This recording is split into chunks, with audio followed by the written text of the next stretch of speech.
Boop. Hello. Welcome.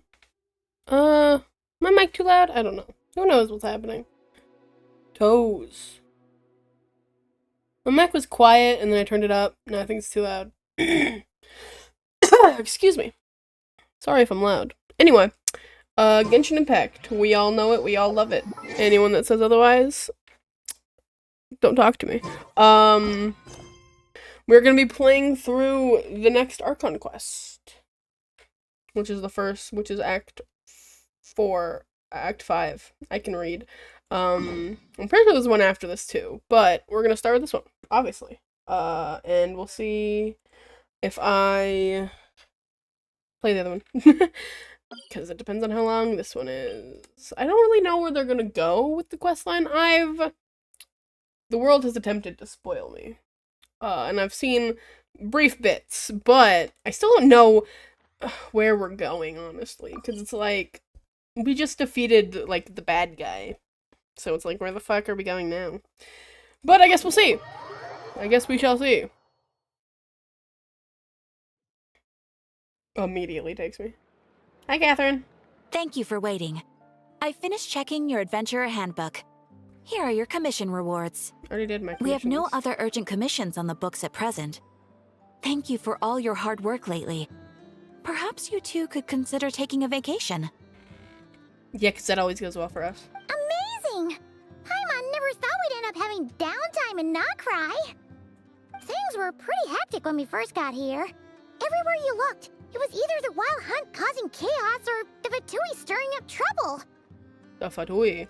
It felt like this whole region was one giant slime in a barrel, ready to go boom at Slime any in a moment. barrel. I can... We've really achieved a lot since we got here. Since we've been here, haven't we? The Traveler and Paimon strike again. I like that one. That's right. Another win for Tibet's top duo. Top duo. Ah, yes. Are you two aware that the Moon Prayer Night is soon to take place? I've heard whispers. Oh yeah! Llama told us that was coming up soon. Wait, why do you mention it though? Do people in Nasha Town celebrate it too? Paimon thought it was just for moon goddess worshippers.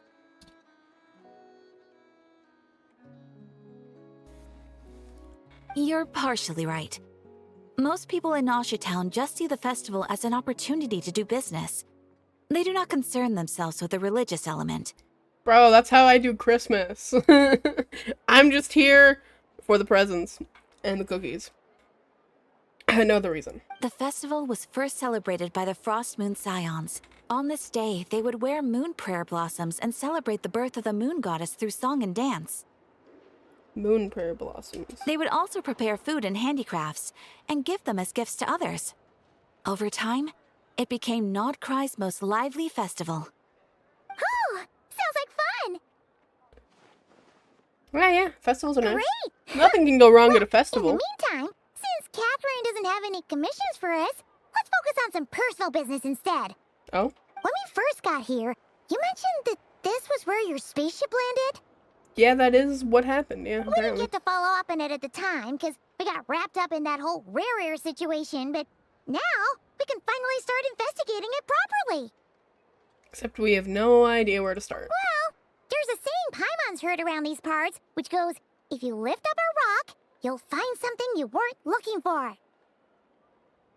Sure? By that logic, you'll never find what you're looking for while you're searching, but the moment you stop looking, it'll jump right out at you. We haven't been looking, though.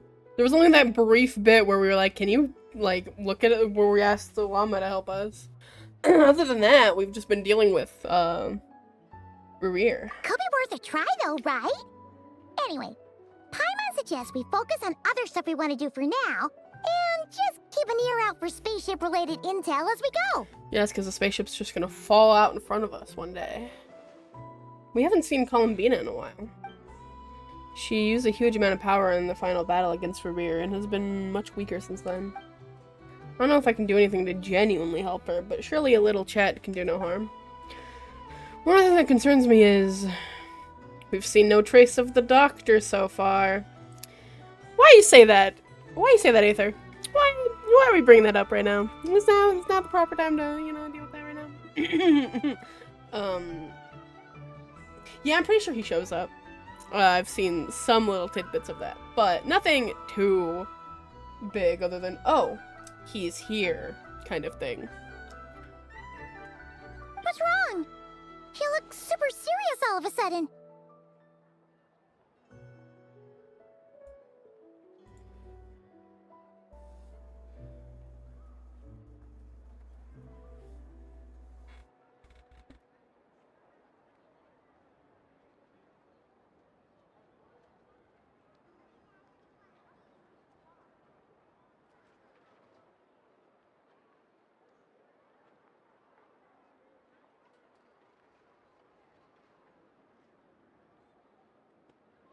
There we go.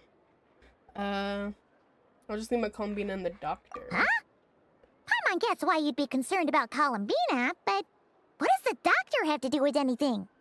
We learned back in Natlan that he's been investigating the moon, but he's been suspiciously absent so far. That's fair. I think Malika told us. Somebody told us that Dotoria was fucking around with the moon. Oh, that's true. And now that you mention it, we're definitely overdue for a showdown with the Fatui. 90% of this has been, well, other than Rhaenyra, obviously, but a lot of this has already been Fatui. I mean, we infiltrated their base, we talked to Arlecchino and Sandrone, and, you know... It is weird that he hasn't shown himself this whole time.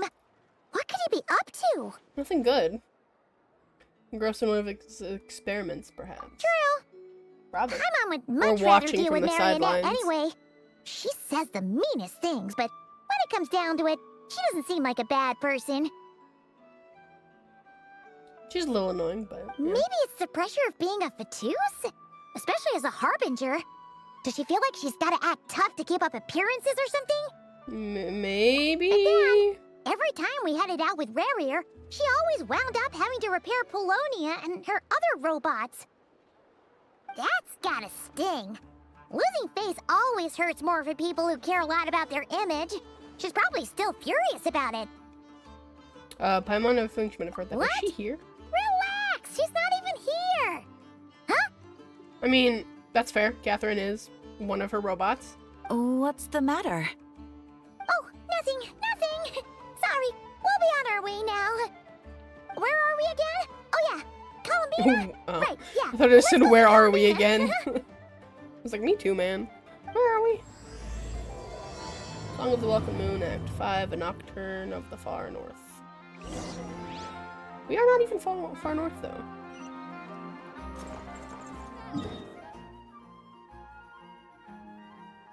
Columbina.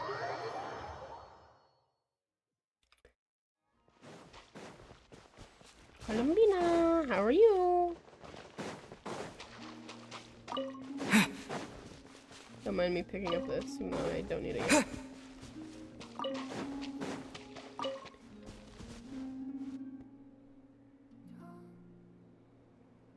Hello. That was a really long. Hey, she's time sitting up. staring at her. All right. Is me sitting here a rare sight? No, we just thought you'd be resting. I never expect him to speak, so it always gets me when he does. Perhaps I would have been, were it not for the sudden arrival of some unexpected guests. Me? Not that I consider it a disturbance. After all, you are the only ones who are free to enter. We're special. Would it not be a little unfriendly of me to lie down while we speak? I didn't realize you put so much thought into little things like that.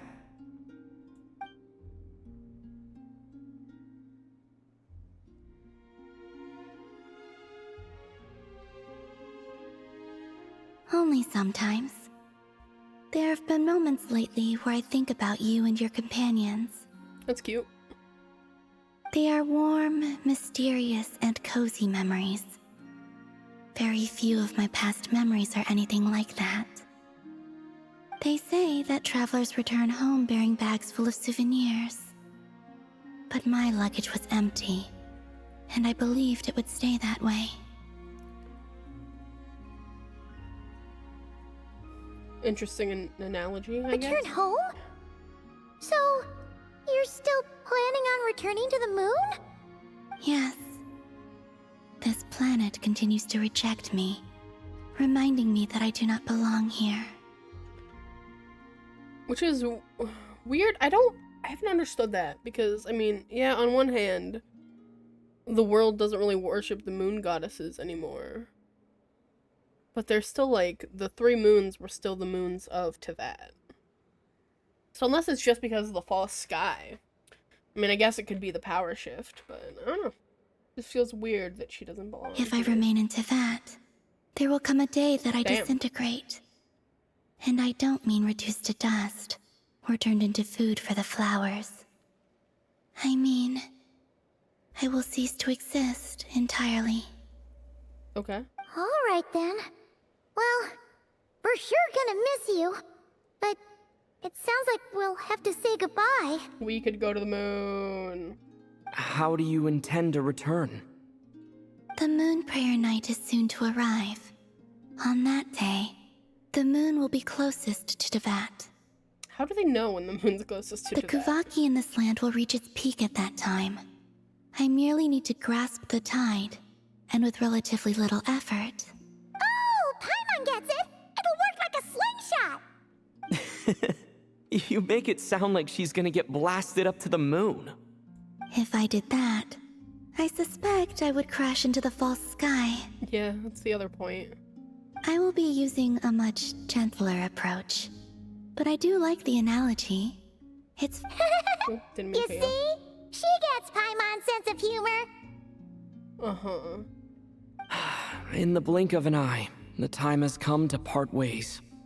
It does feel that way, doesn't it? Time seems to fly fastest when you are enjoying it. I have always thought of myself as a wanderer on this earth, and it has never expressed any desire to keep me here.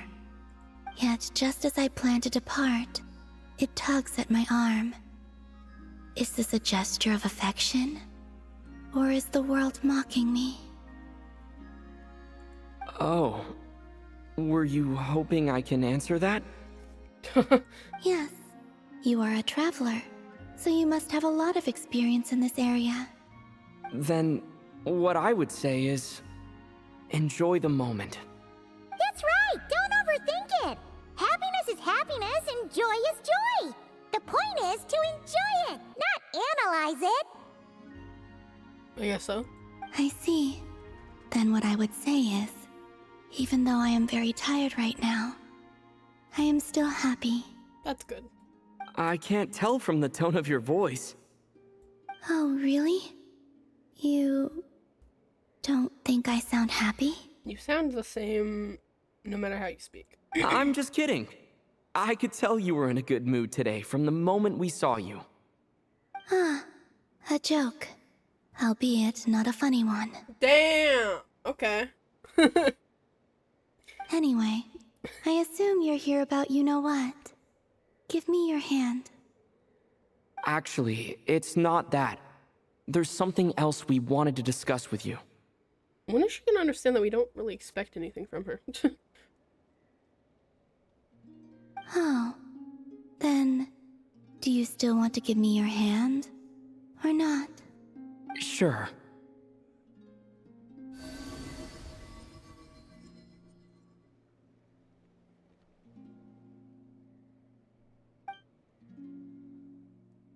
Thank you. So, I've heard that in the moon prayer nights of the past, people here would hold celebrations in the moon goddess's honor. Since you helped so much in our fight against the Rehir of Solnari, I think you deserve a farewell party before you return home. I haven't asked everyone else for their opinions on this yet, but I'd like to invite you to join the upcoming moon prayer night. I've never joined a moon prayer night before. I'm not sure what I would even do. Oh, don't worry about that! We take care of everything! All you need to do is show up. Of course, there's no need to force it if you're not feeling strong enough. It's just, this kind of felt like a golden opportunity. But they call me Kutar, and the Fatui have an arrest warrant out for me. I shouldn't appear in public right now. Who in the Fatui is gonna actually arrest you? And that's where Dottore shows up. I have found out. I have connected the dots. Yeah, there'll definitely be complications. I'll but... make it work. You have my word. Ah, it's gonna be so fun whenever we don't make it work. Yeah, we got your back. Well, he does. Paimon's actually not too sure what he's planning. All right, if you're sure. I will not refuse your invitation. If you're sure. I suppose it wouldn't hurt to pack a few more sights from this world into my suitcase before finally learning what my homeland looks like. I don't know if it looks very interesting. Oh, if you see Lauma, please tell her that my answer to the question she asked me is neither yes nor no. Okay, that's a little ominous, but alright. Rather, it is. There is no need. That was kind of cryptic, but sure. Guess it's between the two of you. We'll pass along the message. Bye for now. Bye.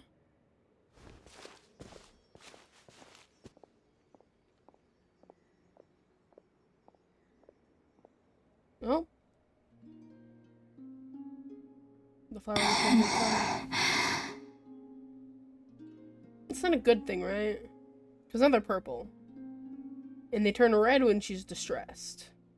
And they are blue when she's calm. So she's in a weird in-between. Maybe she's anxious? And also, I do not know. What was that? We didn't get that. We didn't catch that. We already left. Alright. Ominous.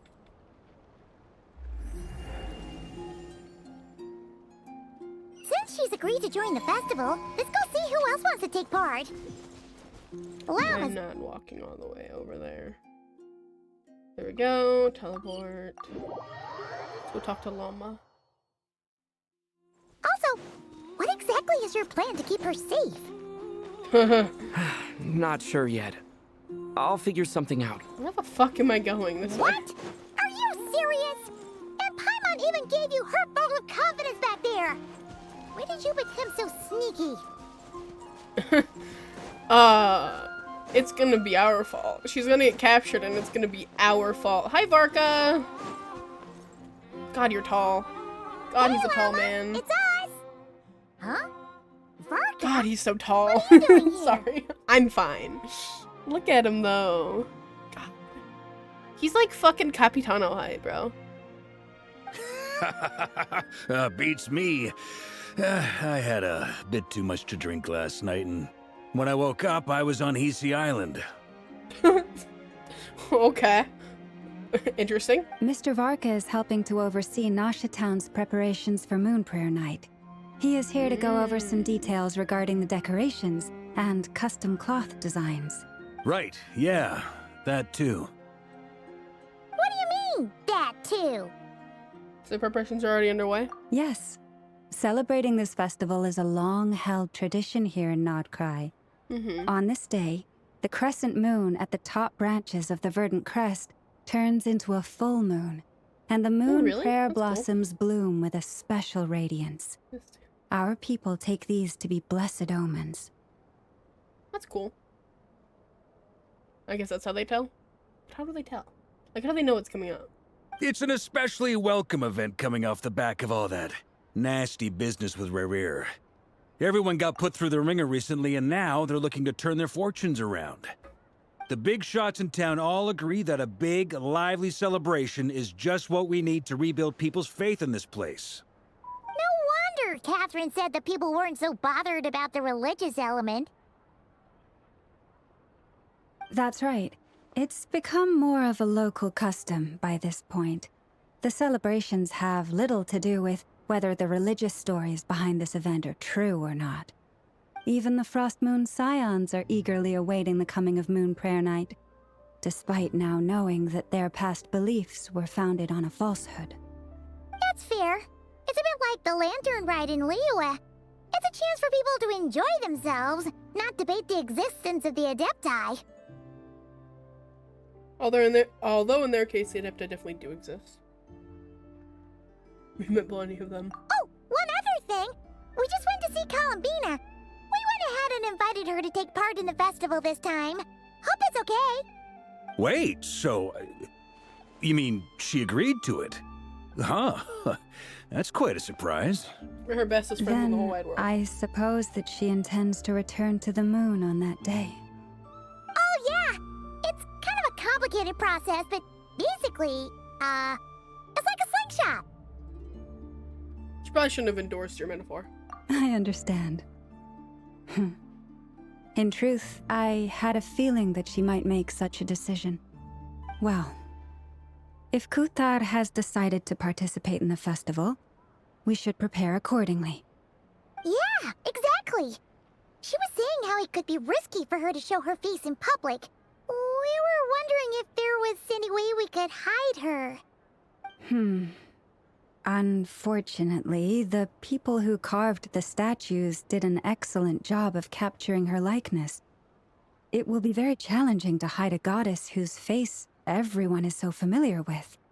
Darn! We may have bitten off more than we can chew here. Yet somehow everyone didn't don't know sweat that the Zhongli small was stuff. fucking We can Morax, handle that. But, well, it's neither here nor there. Huh? Are you saying you have a plan? Not as such, no, but the most important thing with a festival is to keep the mood light and your spirits up. You can't go preparing for a festival with those long faces. You'll never convince anyone to enjoy themselves. The Mondstatter spirit is strong with this one. Yeah. As it happens, I agree with Mr. Varka. Let's start by making our appreciation for Kuthar the beating heart of the festive atmosphere.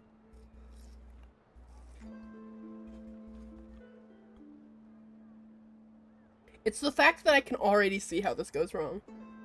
And who knows? Once we get the ball rolling, perhaps everything will just fall into place. Hey! Did you catch that? Llama said the thing! Or close enough, at least. I'm looking forward to the Moon Prayer Night already. We have a festival in Mondstadt called Windbloom, and you can always tell which couples are celebrating it for their first time by the smiles on their faces. Big, beaming smiles like their whole face is glowing.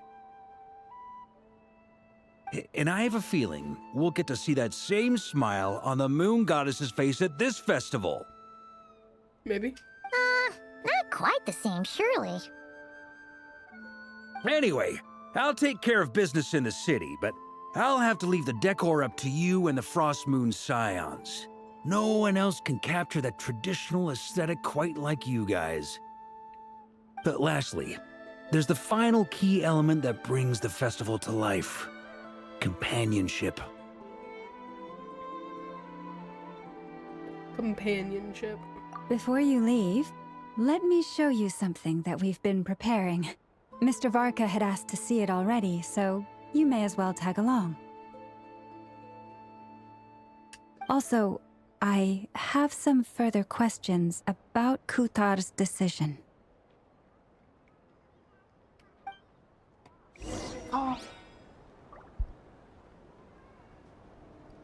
Oh, they're walking away from me.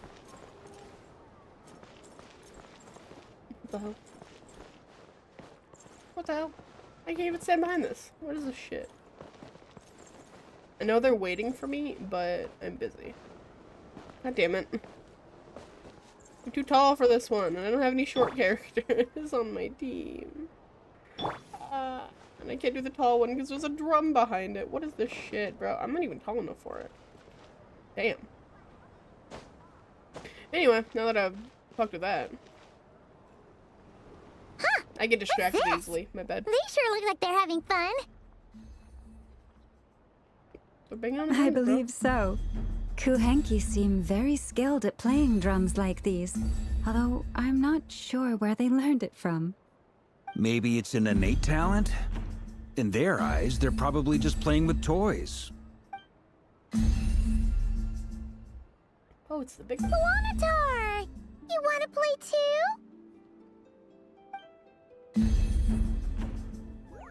guess not. Yeah. She looks more confused than anything. Maybe we can teach her next time if we get the chance. Just smack it. Oh.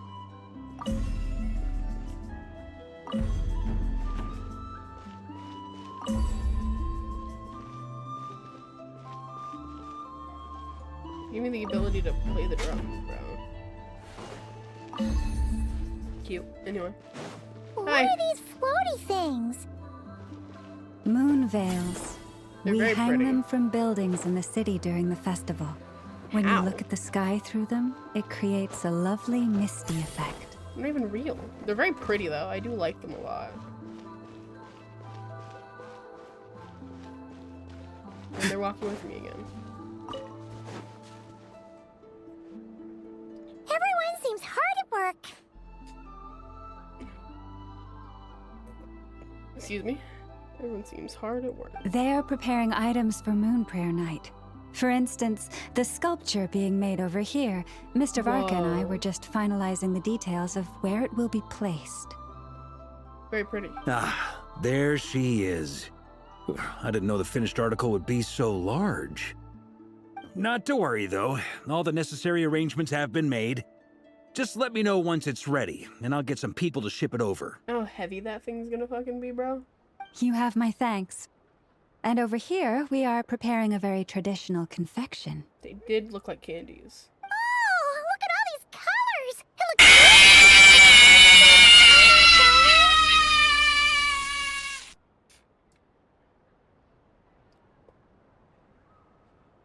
Hello, Pink. How are you? Welcome in, freak. Of course. I have a feeling you'll like it a lot. Hi. I'm good. Do you see the funny little badge next to your name now? You bet! Sweets and treats are Paimon's favorite. Ooh. If you included those in the Feast of the Moon, I bet Paimon would have joined the Frost Moon Scions by now. The shiny VIP badge. There will also be verdant crests like this present in Nasha Town during the festival.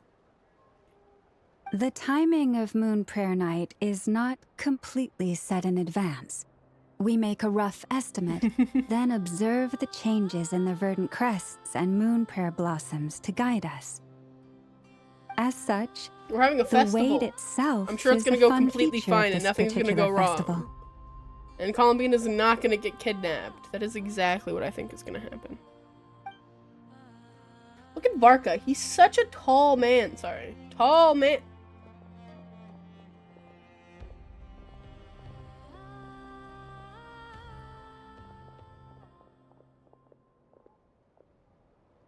Let's talk here. To tell the truth, I am very surprised to hear that Kutar is willing to participate in the festival. I once asked her if she'd be willing to stay with the Frost Moon Scions.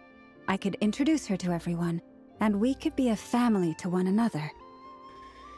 She did not answer, but she has not appeared here since. I took this to mean her answer was no, but if that were the case, she would not have accepted this invitation. Speaking of answers, she asked us to pass along a message. There is no need. Ah. I see.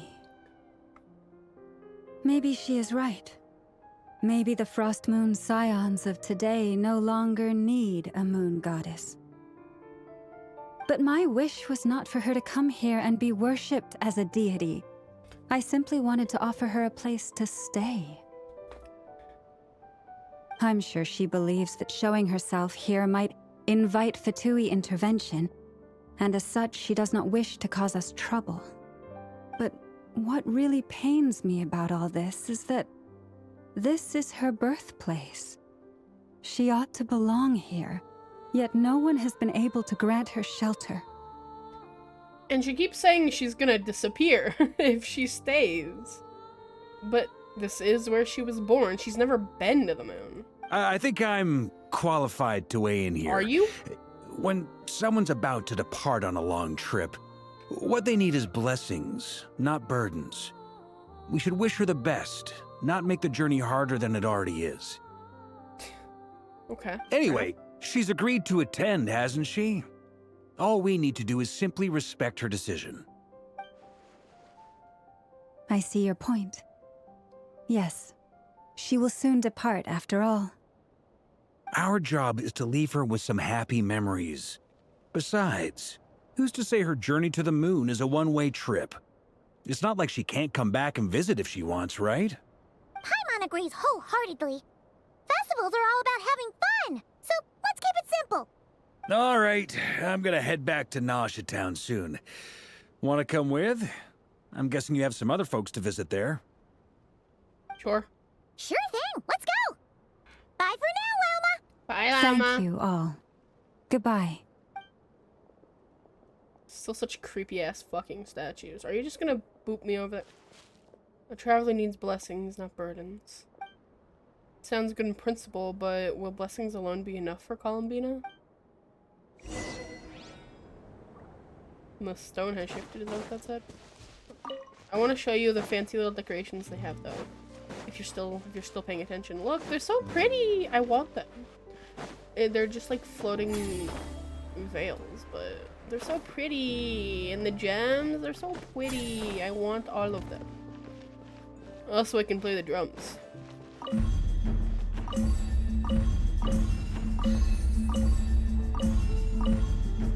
Anyway.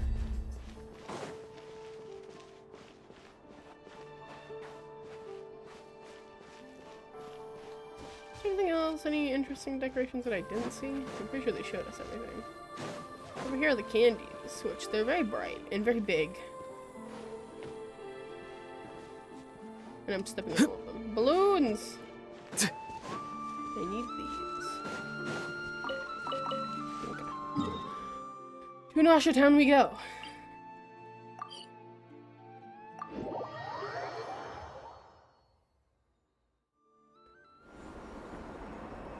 Ah, look, more men. You love to see it. Over there! It's Durin and Albedo with Flints! What could they be chatting about? Your guess is as good as mine. Hello. Ah, Men. Grandmaster. And the Traveler and Paimon. Hi, Durin. Hello there. It's Hi, been a while. Albedo. It hasn't been that long. Perfect.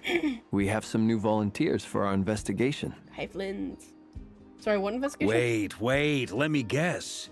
The righteous Lightkeepers are finally ready to hunt down the Abyssal Dragon? Sorry? Haha. Yes, that too. What? Yeah, right! Oh, wait! Why does everyone keep saying that too? Well, to be precise, the facts match, but not the causality. Wait, so I guessed right? Half right. Don't act so impressed with yourself. Maybe I can explain. We ran into Mr. Flint's north of Nausea Town. At that time, we just noticed a few abyssal creatures out in the wild, but the strange thing was, I didn't detect any traces of abyssal energy on them at all. They're like not real. On closer inspection, we realized that they were not real monsters, but something akin to reflections in the water, or perhaps a mirage. What the hell? What the fuck? Huh? What do you mean? Like, you could see them but not touch them? Exactly. It was very peculiar. They roared and tried to attack us, but we could not make any physical contact with them. I think I've heard of things like that happening in Nocturne before, but I don't know much about it. Yes, it's a known phenomenon. Mirage-like illusions tend to appear in Nodcry in the run-up to Moonprayer Night. So there is things that happen in the land that show that the Moonprayer Night's coming From a up. distance, they appear quite real. I myself thought that Misters Durin and Albedo were locked in battle with abyssal monsters when I first arrived. I like how Albedo's hands just reaching out to them, and Durin looks concerned. But after sharing intel and investigating a little further, we can confirm that these illusions are harmless. There is no great cause for concern. I'm glad they weren't real. All the Mirage stories I've heard are either animals, rocks, or small houses. Abyssal Small monsters, houses. though? That's a first. I wonder what causes them. That It's a does sound first for interesting. me, too. So I'm planning to look into it further just to be on the safe side. I intend to inspect a few more locations. Like, images in the water definitely has to do with the moon. What is it reflecting, though? If it's reflections in the water... If it looks like reflections in the water... Is it reflecting something that's happening in space? I don't know. What about you two? Any plans? Alice contacted me a few days ago. She'd like me and Durin to assist her with an experiment. Oh, that's right. Alice is also here. Oh, shit. But we lost contact shortly after receiving the message. I'm sure that comes as no surprise to anyone familiar with her. We don't know when the wind will blow. Yet when the wind blows, we will know. Well, That, in a nutshell, describes how Alice operates. Yeah, that tracks. yeah. Okay. Well, I suggest we investigate this Mirage business in the meantime. It's piqued my curiosity, and I'm pretty sure I know someone who will already be 10 steps ahead of us. Oh. Well said. Right? Whatever's happening in Nocturne, she always seems to be the first one to know. That's fair. Let's go see what she knows. We can invite her and her staff to the festival while we're at it. Visit the curatorium and see what is that noise? What the fuck?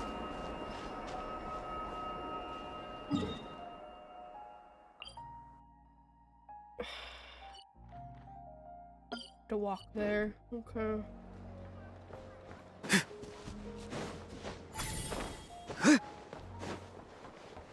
Definitely not the best way for me to get there, but I'm doing it anyway. What's the point of having an Auroron if I don't use those powers whenever I can? What was that? No.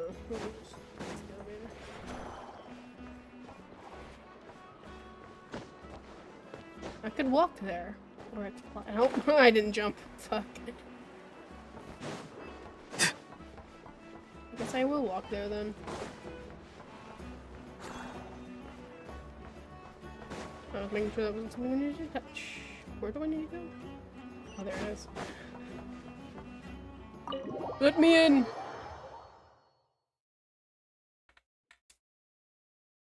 Are you grumbling at the door, Coco? Where are you? You're right, I have noticed.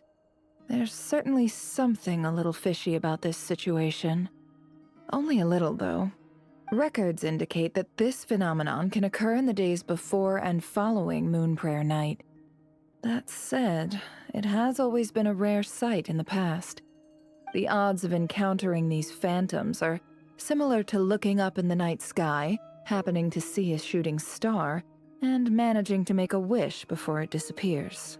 But this time, either everyone's getting lucky, or they're appearing far more frequently than usual. Yehoda's out gathering intel as we speak. In the meantime, let me check off some points of interest. First, the Abyss. The ones we saw seem to be abyssal monsters. Indeed. But we have identified one location where many more of them have made an appearance. And not just monsters, but human phantoms, too. Given the scale and nature of the phantoms, it's almost as if someone's last memories are coming to life. Or perhaps the memories of multiple people. So is it working like ley lines? Oh. So you mean the phantom monsters are hunting down the phantom humans? Exactly. The phantoms can interact with each other, but we have no means of intervening. In addition, some of the human phantoms would seem to be from the very distant past. This is clear both from the clothing they wear and the stories they tell. They claim to be from Hyperborea, a name which I've heard from Lauma before. If this is true, it means they must be from 6,000 years ago. Huh. Did Paimon hear that right? 6,000 years?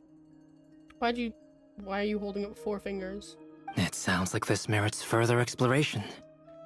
Yeah? That'd be a big help. I'll leave it with you, Albedo. My knowledge of ancient history is non-existent. I used to doze off every time the pre-Knights of Favonius era came up in class. It's quite a miracle that you were able to understand these phantoms' speech, given how long ago they lived. I suppose you're right. But I'll leave the archaeologists point. to ruminate over that conundrum. As an intelligence broker, my sole interest is in the value of the information I gather. Which, in this case, hopefully means earning myself some good favor with our dear Lady Moonchanter. Don't you already have good favor with her after everything you've So done? calculating. Whew, this intel broker logic always catches Paimon by surprise. Sounds to me like we could split the work up. I think the abyssal phenomenon is best left to Albedo, Flint's, and me. Agreed. It coincides with my duty as a lightkeeper. For my part, I'd like to understand the abyss better. Even a little knowledge would go a long way. This is certainly a rare opportunity to study the abyss. But even rarer, perhaps, is the chance to make contact with the ancients. The Curatorium will take the lead on investigating the Hyperboreans. We put in the work to learn what we know so far. It seems only fair that we get some quantity of exclusive intel. That just leaves our trusty team of 2 unassigned. Wait, we were a team since when? Since you became an honorary knight, of Fair course. point. This was part of my grand plan all along. Ha ha ha! Oh yeah, by the way, we managed to convince Columbina to come to the Moon Prayer Night celebrations. Would you and Yehoda like to join too? She agreed to that? Huh. Quite an achievement. Never underestimate the traveler, I guess. Never underestimate me. I'd be happy to join. No point shutting myself inside when the streets are all decked out. I doubt any clients will be visiting during the festival in any case. And Yehoda loves a party, so I'm sure she'll jump at the opportunity. No, no. Hi, Yehoda. Way to contradict me in front of... Wait, no, that's not what I have bad news, boss. Oh? So many people. All right, everyone inside, quick. Are we not already inside? Oh, bye. Fuck, she fucking zoomed. This is gonna sound crazy, but hear me out. I saw one of those phantoms at Star Sand Shoal, and it was some sort of flying ship. My ship? Like a spaceship? My ship? That's gotta be the one you came to Tibet in. You said you saw the same thing through the moon marrow, right? Huh? That makes sense. You why- already know about it? Ugh, I thought I was gonna blow people's minds. Turns out I'm the last to find out. I mean, it's a phantom now, so it's different. Wait, back up. You came here in a spaceship? Sure did. Now my mind is blown! What's it like on the inside? Was it like flying through space? I want to know everything! This is still a huge discovery on your part. Exactly. Huge discovery. You're the best. Second best intel broker in the world. After your boss, of course. Wow. Really? Well, I don't know if I'm all that, but... I guess that decides where we're heading next. Come on, don't look at me like that.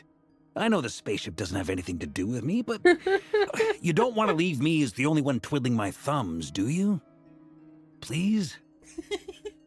Parker just wants to be a part of the plot. He's like, I just want to see.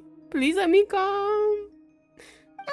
Fair enough. You can tag along.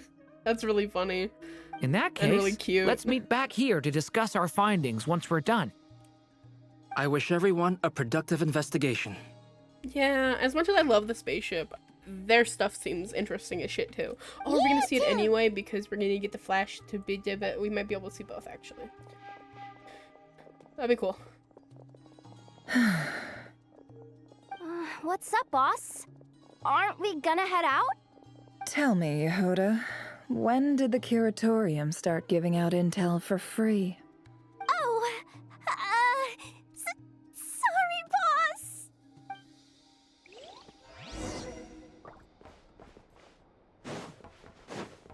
They're still in here. What's up, guys?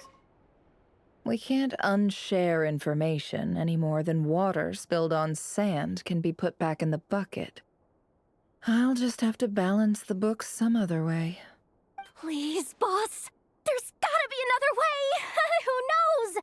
Depending on what they find, maybe this will work in our favor. Please don't find me. Please. Still have yet to touch this place.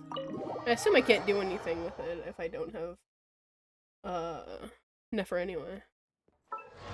Didn't want me to press that.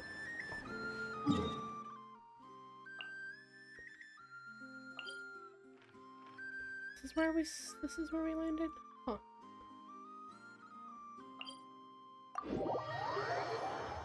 Looks like I'm gonna put a new pin on the map soon. I like to pin things. Oh. Oh, I see. Who the fuck? Oh. There are people there too. Like shadowy people. A lot of shadowy people. And deer. There's a lot of people here. Holy shit.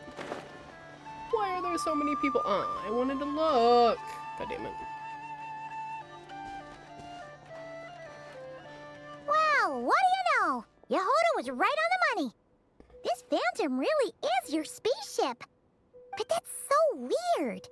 Why would it show up here? Is it some kind of projection? Or a ghost? Like, maybe it no longer exists. But somehow it left an afterimage? I'm not sure Ah, either. you're already here. Oh, hi, Mama.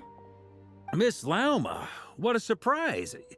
I thought you were busy with festival preparations. I was, until one of our people informed me that a strange sight had appeared at Starsand Shoal. No one's ever seen something quite like this before. I thought it... Same here. Didn't mean to cut you off. Sorry, bud. So, we heard that just these really things appear around the interestedly festival period. Any idea why that is? Unfortunately not. We have very limited information about them, since they can't be interacted with. And no human phantoms have ever made an appearance before now. The most we've been able to deduce is that these sightings appear to be connected to the increase in Kuvaki energy around this time. Let's look around and see what we can find. Seems like that's all we can do. This is all so confusing. Why did we crash though? Allow me to lend you a hand.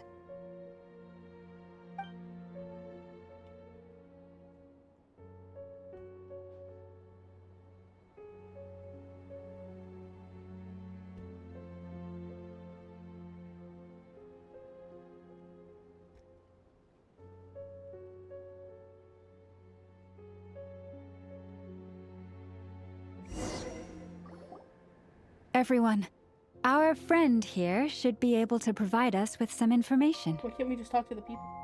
Is that a phantom Rhymehorn deer? I've heard about how the Frostmoon Scions live in harmony with the animals and can even communicate with them. That's coming in handy now, for sure. Okay. Yes, I understand. Then how about this?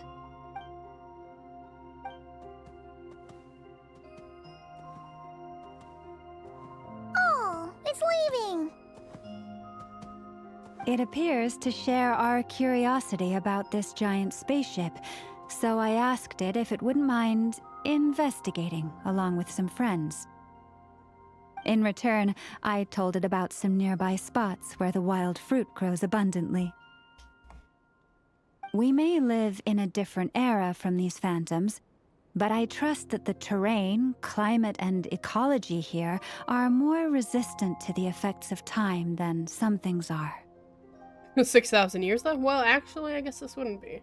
The Hyperborea thing was 6,000 years. This wouldn't have been that far. At Let's least 500, give them a moment and hope for the best. Probably a little more than 500. After a few moments, the ramhorn deer and its companions return happily. Does this just not All want back me together. to interact Must have with been the a ship? lot of fruit. Whoa. Indeed. Now let me ask them some questions. Go for it.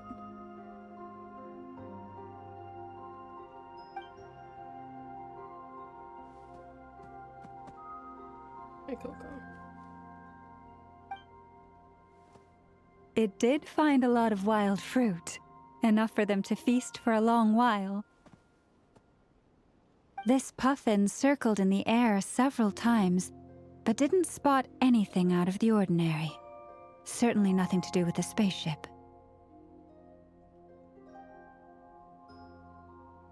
Huh. Well, it definitely makes sense to get a bird's eye view. Indeed. Other than that, I was also thinking that the world these phantoms see is also different from ours. That's a fair point. Oh, I get what you mean. The wild fruit exist in both times and spaces, but there might also be things that only exist in that space-time, which we can't see.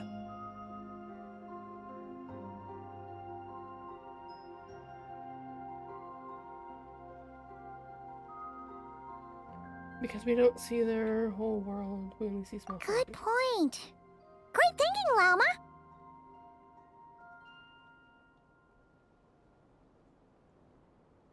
Blunthorn rhinos can use kuvaki to shift great rocks, but this one says it couldn't get that ship to budge by even an inch.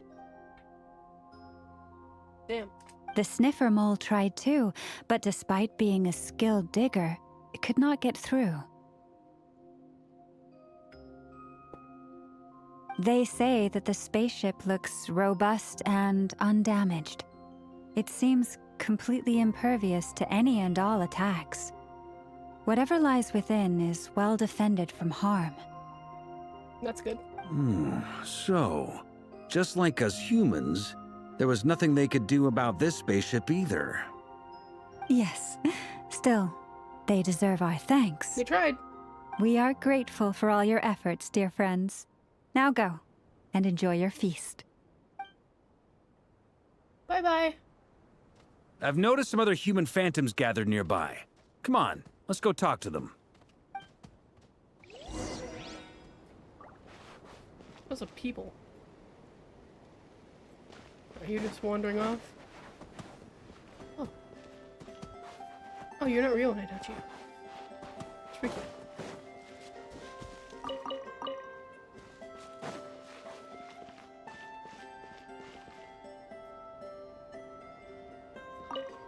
Those illusions and those people.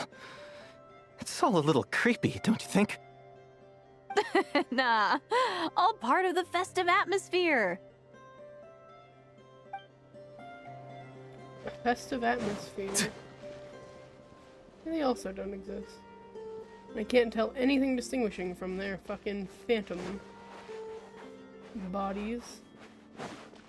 Hear them say, Have you ever seen anything like this? Nope.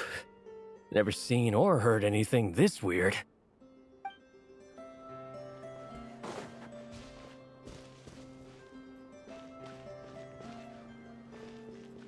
well, this one has some defining features. This one doesn't though. This one looks at me. So, can I touch this? Nope, I just go through it. Guys, what spaceship? The spaceship just doesn't exist. What are you talking about? Anyway. Hey guys. What is this thing? I've never seen it move, and there's no way to get inside. Goodness knows. My grandpa says it's been sitting here at least since his grandpa was still alive.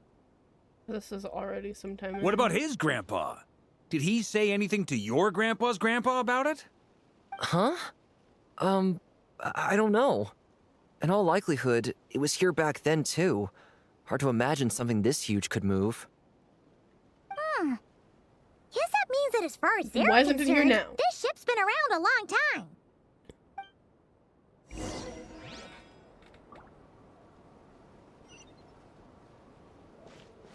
Yes, I'm talking to the ones that have defining features. That makes sense.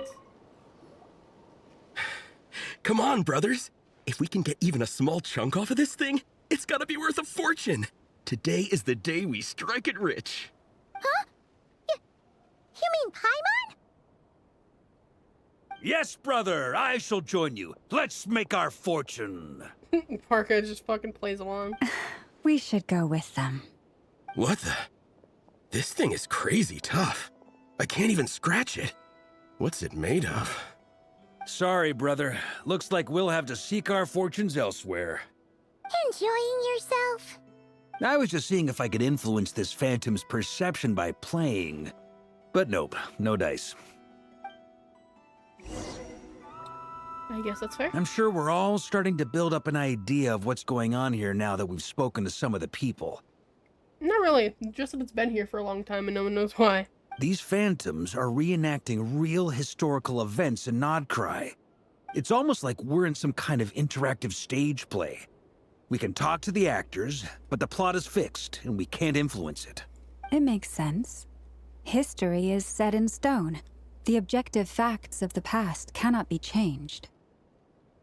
Paimon totally thought you were just goofing around earlier.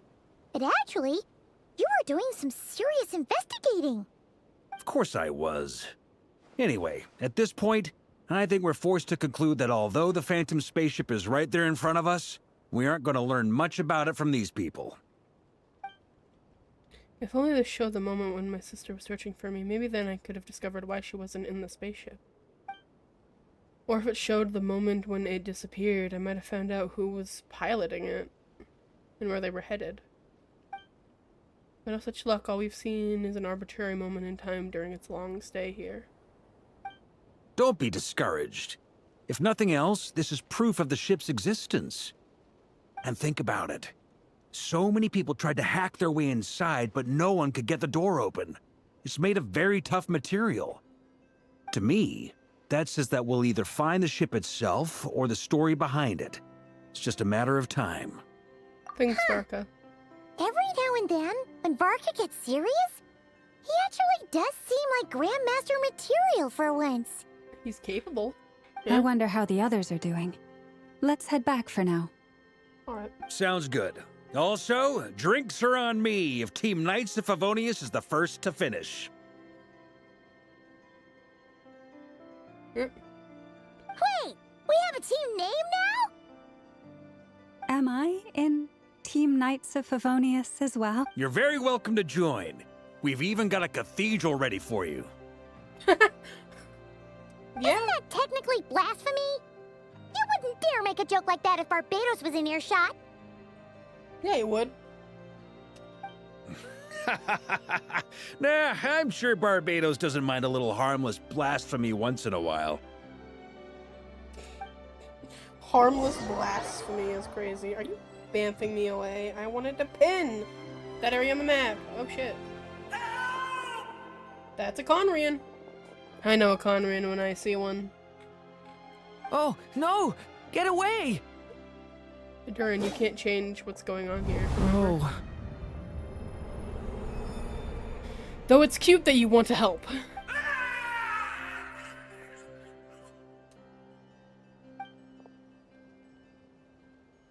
I know it's hard to stomach, Mr. Durin. But as I'm sure you've noticed, there is nothing we can do to intervene in that which unfolds before us. But we have to at least try. And try you have. But are you aware of how many unsuccessful attempts you've made now? I wasn't keeping count. I'm afraid this is the 39th failure so far. Or the 5th if we're only counting this particular victim. There are no indications that these phantoms may be altered in any way. You seem to have calmed down a little. I'll make us a fire. You should rest and have some water. Feeling any better now, Mr. Durin? May I ask a few questions? Be my guest. What exactly are we witnessing here? What happened to those people? Oh, was it the Cataclysm? Was it right after Cataclysm? My guess would be that we are seeing Nodcry during the Conrian Cataclysm. Would that be accurate? Conria. That is correct. As you know, once the Abyss senses even the tiniest crack, it floods in and spreads like wildfire. There was a time in the distant past when it permeated all of Nodcry, causing immeasurable harm. The people paid a terrible price to heal this land. Then, 500 years ago, the whole of Teyvat suffered an abyssal disaster. Once more, Nodcry was dealt a devastating blow. Oh, so it was an abyssal nightmare before Conria destroyed, and then it became one again. I see.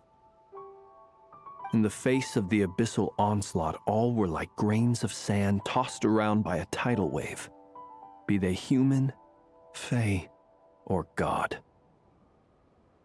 The moment you witnessed is but one drop in a whole ocean of catastrophe. All right. I guess that answers my second question, too. I wanted to know why there's nothing I could do to help them, and that's because what we are seeing is history. Yeah, it's not real. That would be my guess as well. Well, it's not currently real. It happened, but... As I understand it, history and fate are not all that dissimilar. The latter may be unseen to us, but both are immutable. Yes. Fate was determined long, long ago. I still have a couple of other questions for you, Mr. Flint's. You mentioned more than one abyssal disaster that has struck this land in the past. How can you be sure that what we're seeing is from the Conrian incident? Because that man was obviously Conrian. And also, how are you able to stay so calm when you're talking about these events? Because he's very old. From everything I know about you, you're not cold or ruthless, and you're not indifferent to the suffering of others. Alas, I am forced to show my age. I must be 600 or 700 years old by human measure. Damn. Wait, so you... One is not easily moved by history when one has witnessed the truth firsthand. I'm sorry. You needn't apologize. Your passion is a good thing to have. Treasure it, because someday you may find it in terribly short supply. That's not sad at all. Now, at the risk of offending you, I have a question in return. Your curiosity toward the Abyss, is it born from hatred or because you sense its call? I only ask because I kept a fragment of Rarir's body in my lantern for a short time. Specifically, his heart. So I know what a burden it can be to carry the Abyss with you. And I hear its power growling from somewhere within you. In my eyes, your mere existence is a miracle.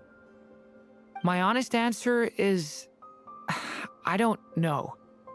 I don't think I have the confidence to say for certain. What I will say is the Abyss is not the only issue that haunts me. Even before I became who I am today, the question dogged me constantly. Should I even exist at all? My doubts remain unresolved.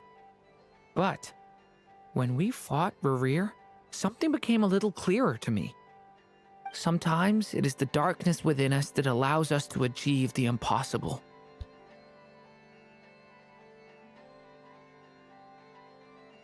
I certainly got the sense from your 39 attempts that you were trying to achieve the impossible. Fair enough. It sounds like you've resolved to see the truth for yourself. Absolutely. In that sense, he and I are quite similar. Then I wish you every success.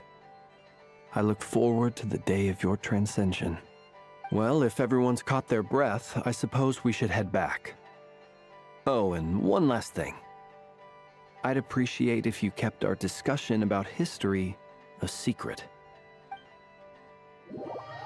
Okay.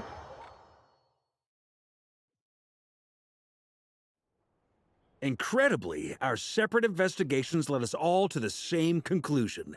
Hooray for consensus! Yeah, but we barely learned anything, though. I totally thought this would be the mother lode. Talking with the ancients? I mean, come on! But nope. All we got was useless snippets of conversation. And all this stuff about moons and hyperopia. What a load of baloney. Seems like people back then had a few screws loose. I understand your frustration. We found the same issue. Each phantom only showed a very brief moment in time. There isn't much value to be found in these miscellaneous fragments of a civilization's history, no matter how glorious it may have been. If there's a silver lining, it's that these phantoms are harmless to the present reality. They shouldn't get in the way of the festivities. Paimon agrees. And not just because it's the first thing she understood in this whole conversation.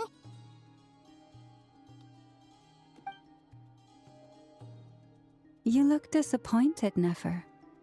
Is something the matter? What do you think? We all worked our tails off, but the only one to gain anything from it was you, Lady Moonjanter. Well, please do share the Hyperborean records with me. I will gladly inscribe them in our people's documents. Oh, duh! Yeah! That was it! Hyperborea! Hyperborea. I'm serious. Only an expert in the Frostmoon Scions and their history can turn these records into valuable research material. The alternative is to let them gather dust on the Curatorium's storage shelves until the pages turn yellow. Nefer, you're wise enough to know that cooperating and sharing the profits is the best course of action here. Well, that goes without saying. Sure, let's do that. Huh? But didn't you say we aren't supposed to give out intel for free? Sorry. Shutting up. Now is not a good time to push Nefer's buttons. Anyway, back to Moon Prayer Night. I'm thinking that we should prepare something a little special, aside from the usual decorations and so on. You mean a parting gift? Can't go wrong with food. Although, does food go bad on the moon? Perhaps a lantern would be a better choice. It might be dark up there. It could prove difficult to light a lantern on the moon. Magical stones might serve that purpose better. What about a clockwork mecha model from Fontaine? I've got a whole bunch at home. I use them for fighting practice in my free time. None of these sound like things she would be even remotely interested in. But we don't interact with her enough to know what she likes. Yeah. It would really save us the guesswork if someone could find out what she's into.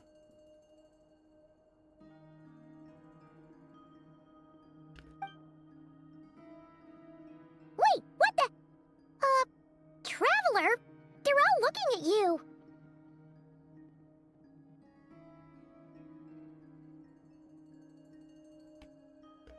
I'll find a chance to ask. Great! Haha, problem solved. Now, I need to stop by Dory's. Gonna need her help sourcing a bunch of stuff for the festival. Then let's leave it there for now. We all have our own business to attend to. Traveler, if you find out what Kutar likes, let us know right away. Gotcha. Bye. Bye-bye.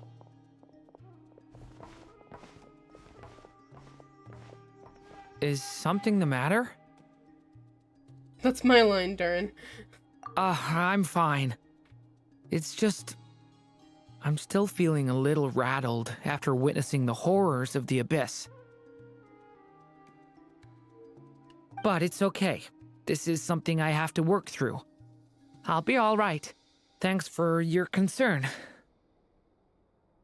Well, don't put too much pressure on yourself. If you ever feel like something's wrong, physically or mentally, we're here to talk. Huh. Specifically, other thing I'm gonna note, specifically the creatures we saw were Rift Hounds, which Rift Hounds were created by Ryan Daughter. So they're not just normal, they're not just normal abyssal creatures. Don't forget I'm a member of the Knights of Favonius. You can always rely on Come me. on! Stop treating me like a kid.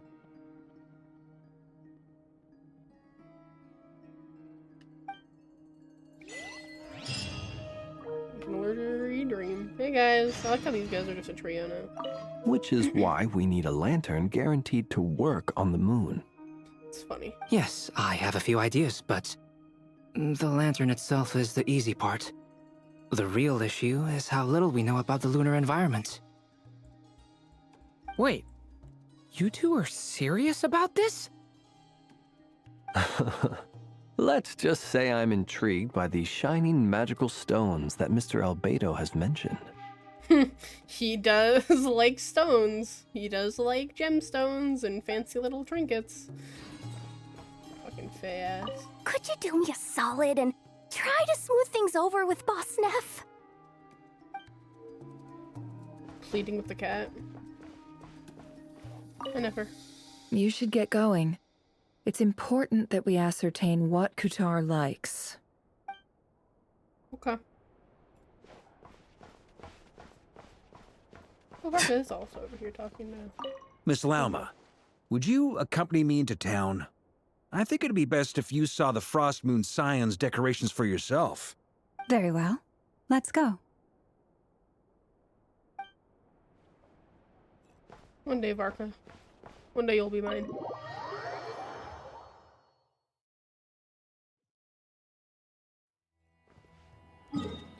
But first, I'm gonna go pop back up here real quick.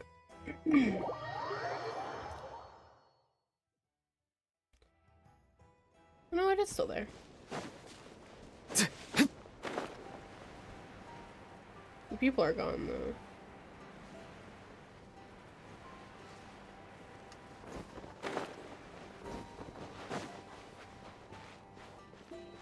Kinda take a picture of it. Oh, I forgot I had achievements. When the stone is lifted in like an illusory dream.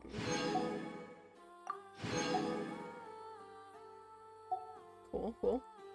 I'm gonna take a photo. Hide character.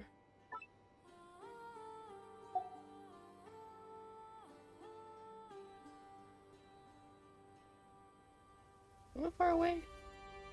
I'm not right here.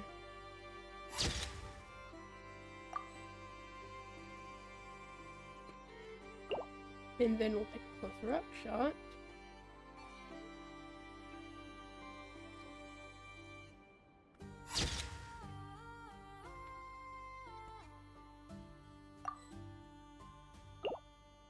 There we go.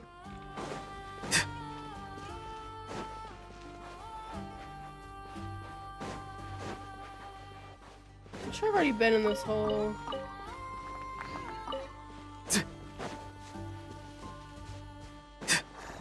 I just don't remember where it led.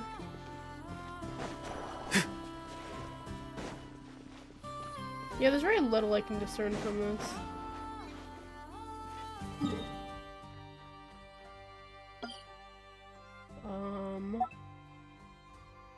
The twins. Spaceship.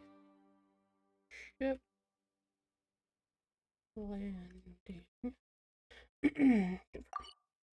I like to pin things that are lore relevant on my map. So that when I go there again, I know. I'm like, oh yeah, this is where this happened. Columbina, I'm back. Did you miss me?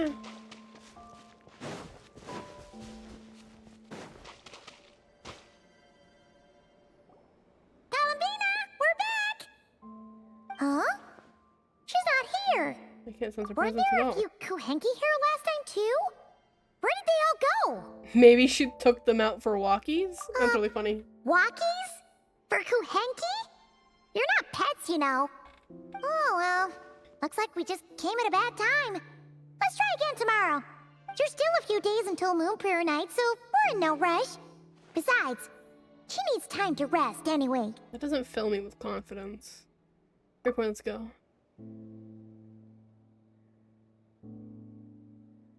You okay, Google? Kalamina, are you back yet? I waited a couple days. We're purple in here again. How strange. Looks like she still isn't here. This is a bit odd. I'm worried It's now. not like her to spend so much time outside. Especially since she's worried about attracting unwanted attention. It looks as if she hasn't been back all day. What about Luanatar? Luanatar, you there? Oh, hi.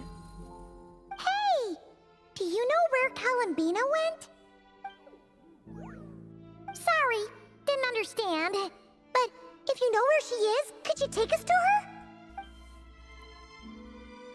Sounds like an I don't know either to me. Yeah, that's even stranger. Come on, look, the flowers. What about him? Oh, that's not good news. They change color when Columbina gets weaker, right? And they look super pale right now. Let's go, we've got to find Good Mama. idea. She might know what's happening. Wouldn't Columbina be the one to ask about the mirages too? Ah, it's you. How is Kutar? Is she okay? She's missing. No, she hasn't. I came here to check on her after I noticed the flowers had changed color. Based on past precedent, she must be very weak right now. Even getting up to walk would be a struggle. It seems unlikely that she wandered off outside. Was she kidnapped already? Not to mention that she doesn't do that at the best of times either. So yeah, this is super weird. Has anyone approached Silver Moon Hall lately? No. Very few people are in the know about Kutar's whereabouts. And if anyone suspicious had visited, they'd have left some sort of evidence. Come on, let's go to Nasha Town. If anyone has seen her, someone there will know about it. It's not Cry's information hub after all. Makes sense. Let's go! I don't like where this is going. I don't like where this is headed.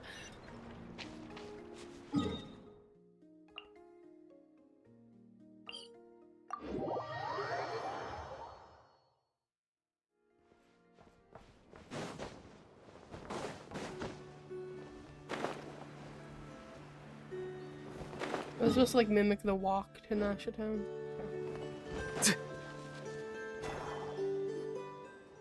That's like suspiciously weird. Oh. Wait a moment. Is it just Paimon, or is this stall kind of suspicious? It's never been here before, right? This feels like an Alice thing. No, I don't recognize it. Alas, your free and easy adventure time is over. Now, prepare to face the final boss of Nod Cry. Whoa! Where'd that voice come from? Not sure, but it's definitely hostile. I think we're being teased. No, not that way. The final boss is right here. The sniffer mole? That's the final boss? Surely not. It's a little familiar. Okay, the jig is up. I'll stop teasing you. Turn around. I'm right behind you. It seems I've managed to leave quite an indelible impression, even though you've never seen my face. Oh, nothing could make a great mage more pleased with herself. Oh, damn. Sorry, I wanted to... She adjusted the fucking camera. She broke the fourth wall immediately. Bro adjusted the camera. Okay, let's see. Alice, great adventurer of the realms, Dodo King, defender of old Mondstadt, etc. But most importantly, mother of the most adorable Klee.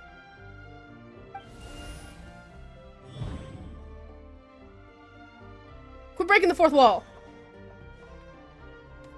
Stop it. What is going on? Oh. Llama, this is Alice. She's a witch. I've heard that all the big shots in Teyvat have long, wordy titles that stun people speechless when they make their entrance.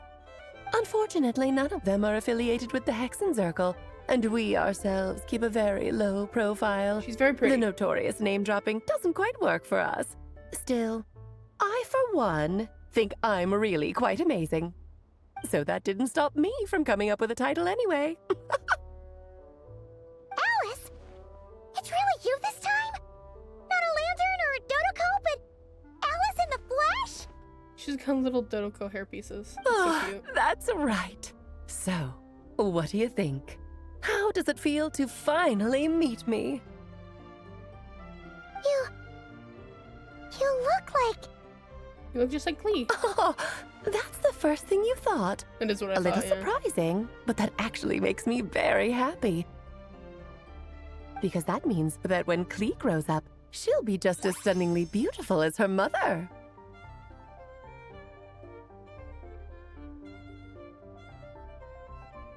Oh no. I fear I like her. I fear I like her a lot.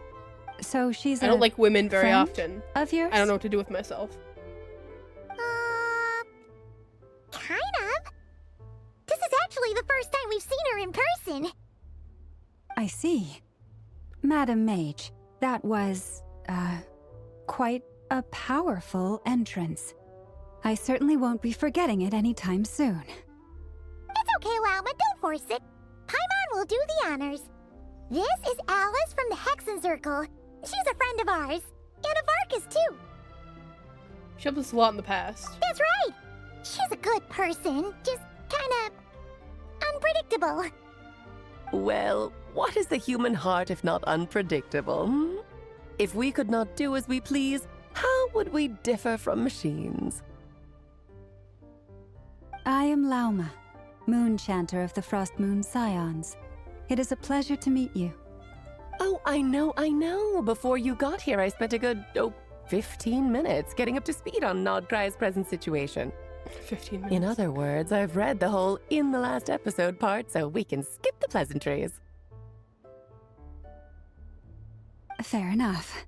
Well, Miss Alice, I can already tell that you have quite a unique personality.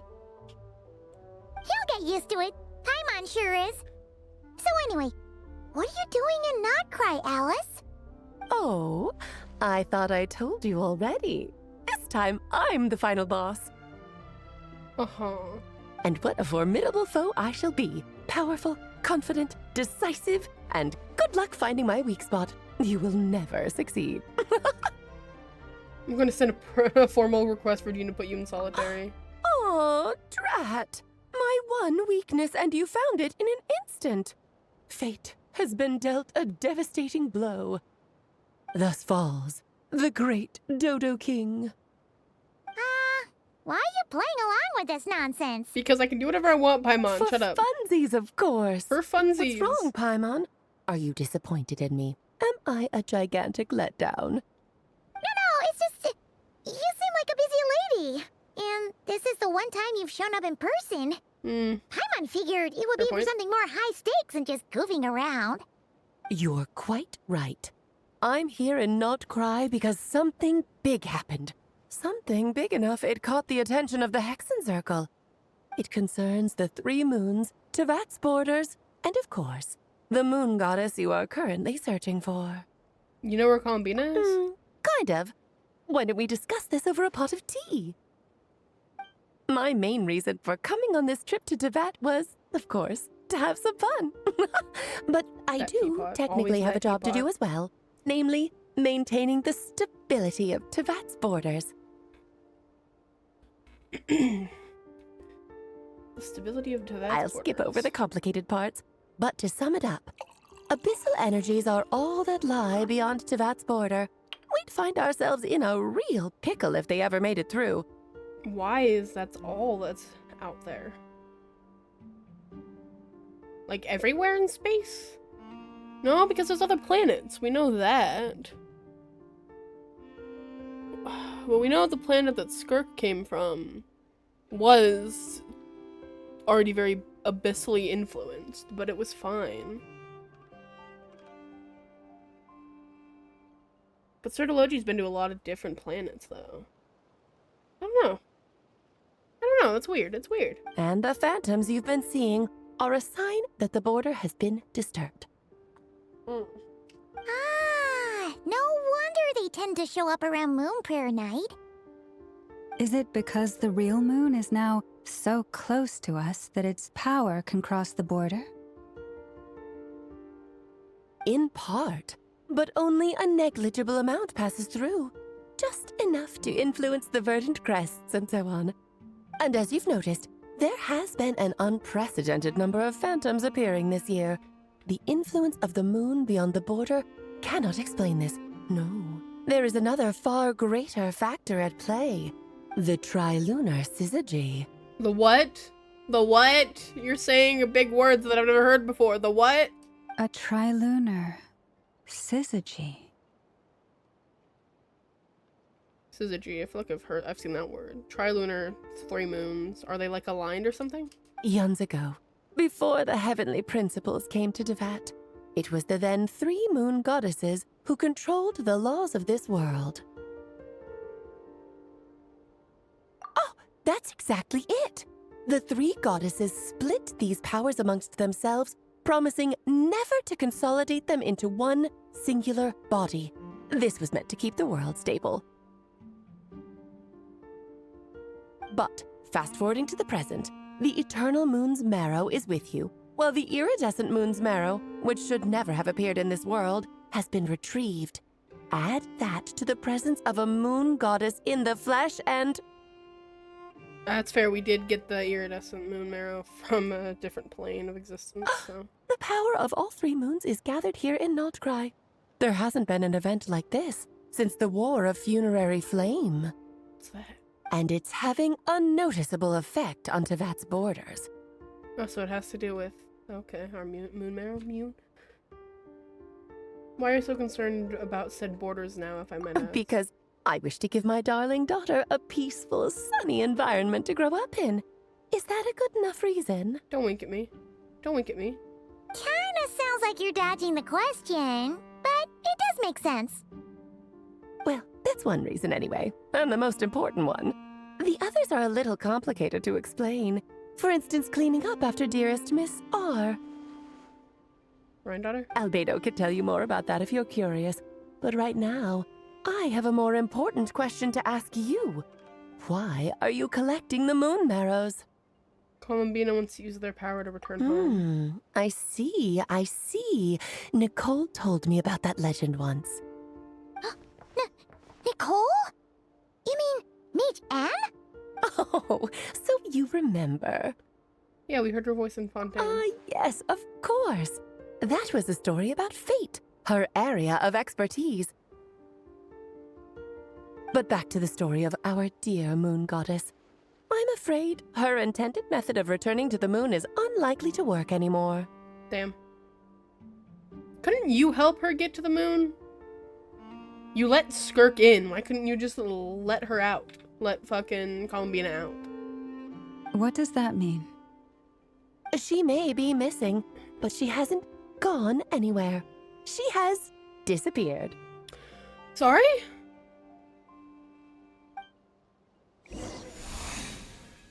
Once long ago, the damsel who lived here walked a thin line between something, dreams and reality.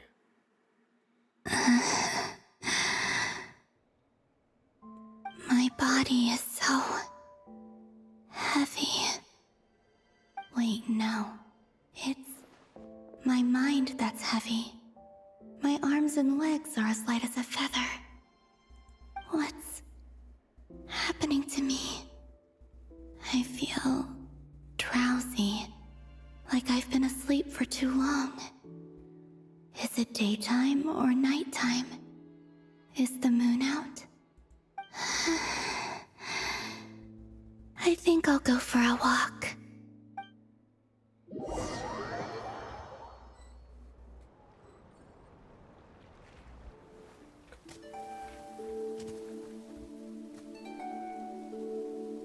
Are you out for a walk too? Huh? Oh. What? She's a phantom?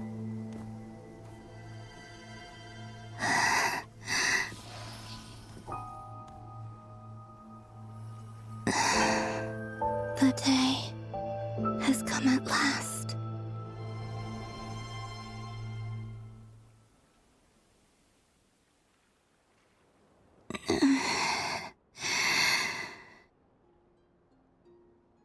Have I grown so weak that I can't even sustain my physical form?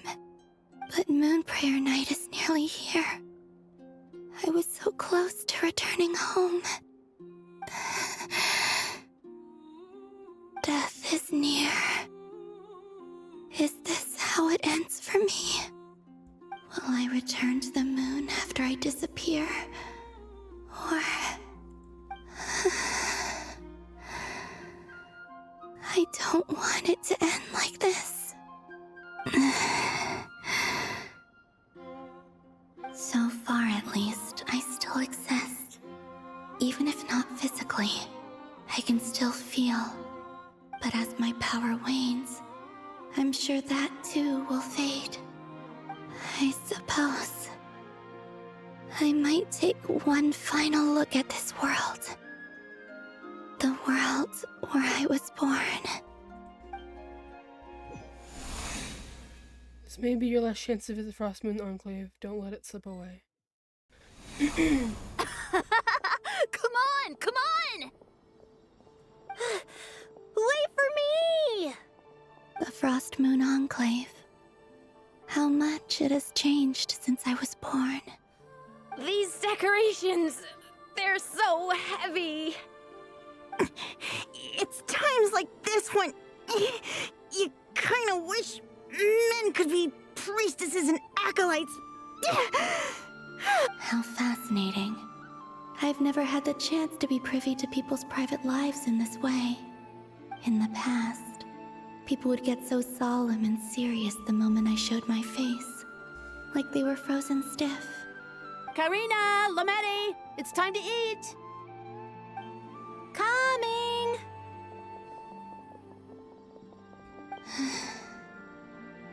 I want to watch them a little longer. Shit. Ooh. She walks weirdly. She's all floaty.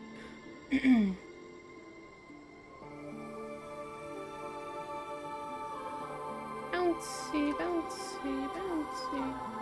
Anyway. I'm easily distracted, don't worry about me. So just fill these balloons with air, right? Yep. Try a couple now to test things out. The rest can wait till Moon Prayer Night. Think fast. Rita! Teasing an acolyte of the Frost Moon Scions? Surely that's a punishable offense. Take this! Huh?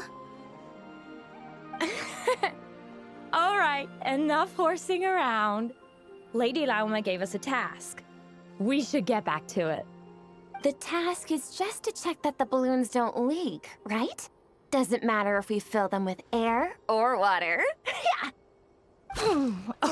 Okay, you got me there. And you got me there. But still, we can't use all the balloons before the festival even starts. We won't use all of them. And as long as Lady Lauma's trusted acolyte doesn't snitch, this can stay as a little secret between friends. A couple more can't do any harm, right? Oh, you menace. Then, think fast!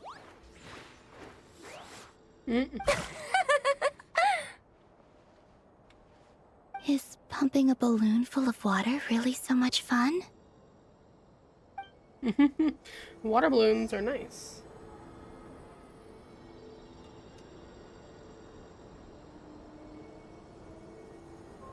What's that? I can sit. Okay.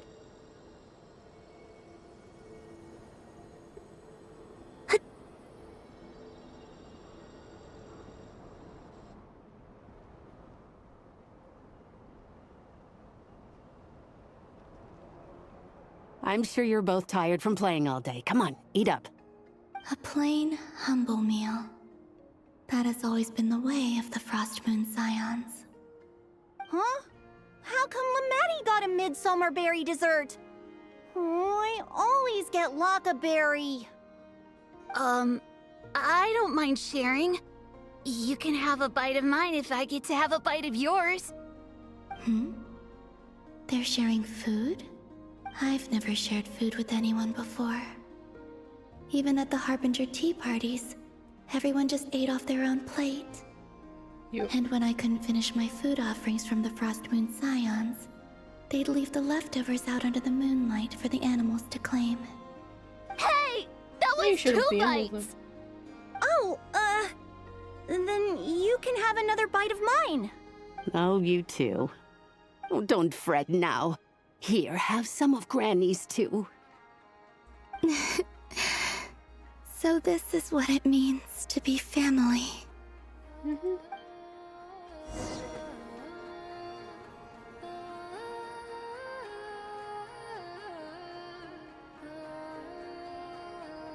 I'm seeing so much that I'd never usually get to see. They'd never act like this when I was around. It's nice, being able to just watch people in peace in these final moments. What a rare opportunity. I think I'll go take a look around Nasha Town, too. Maybe the Traveler will be there. Why does this feel unsettling? I just feel like something bad's gonna happen.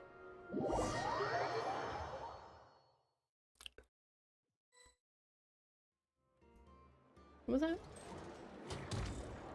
After the War of Funerary Flame, the moon goddesses were no longer recognized by Teyvat. They lost the whole foundation for their existence. We're no longer recognized. That's why the moon goddess's strength is fading.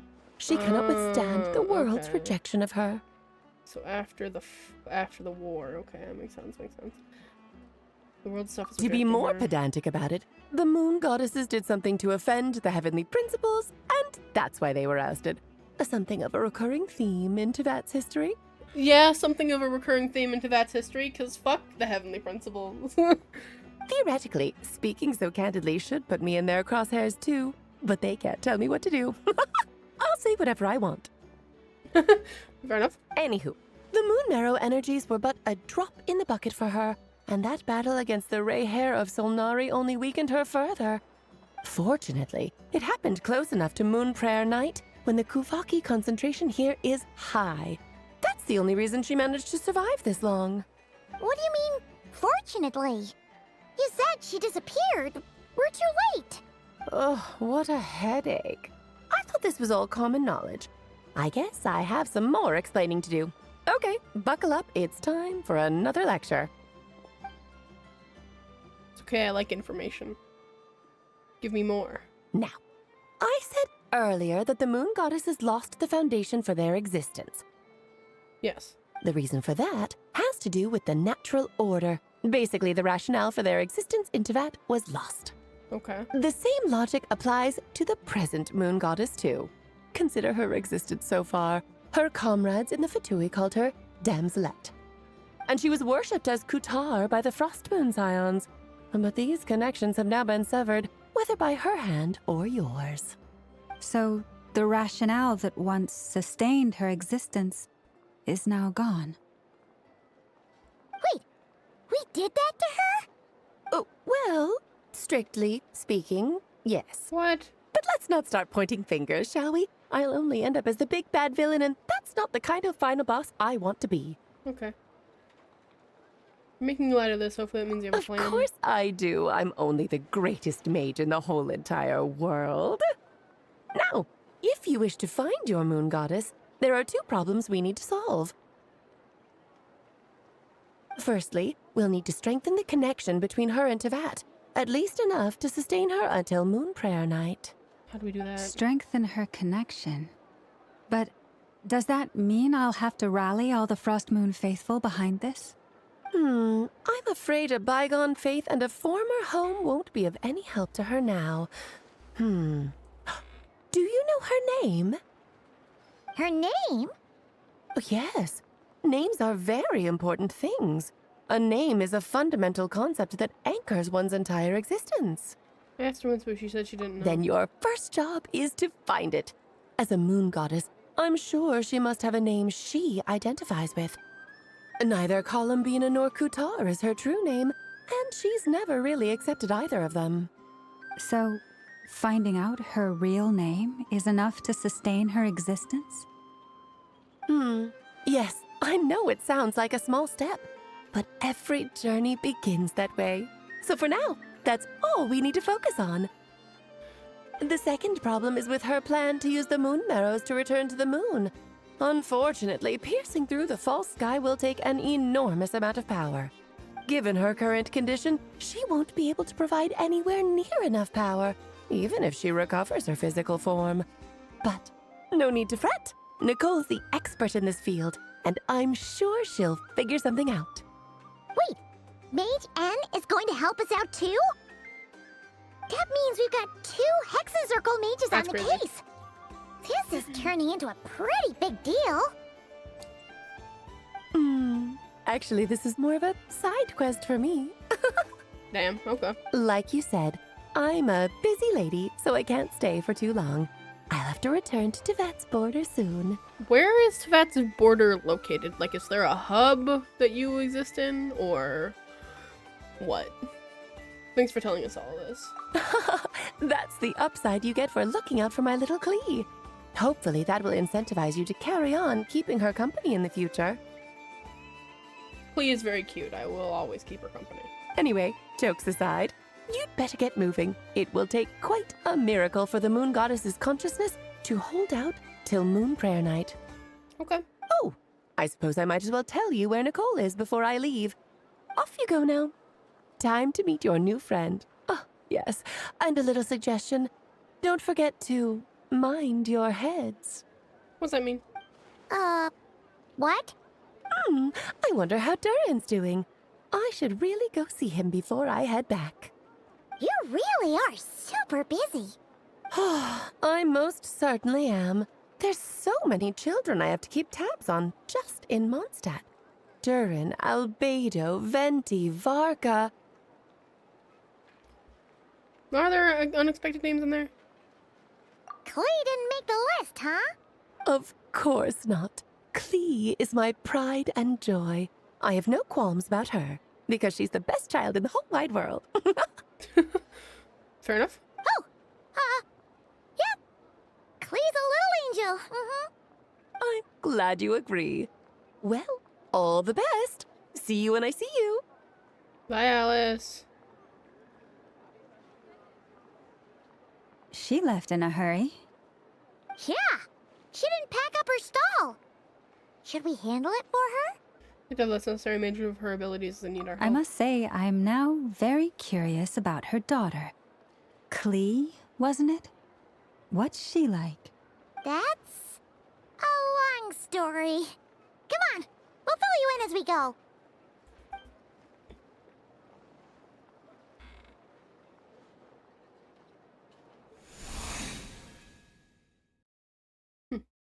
Okay.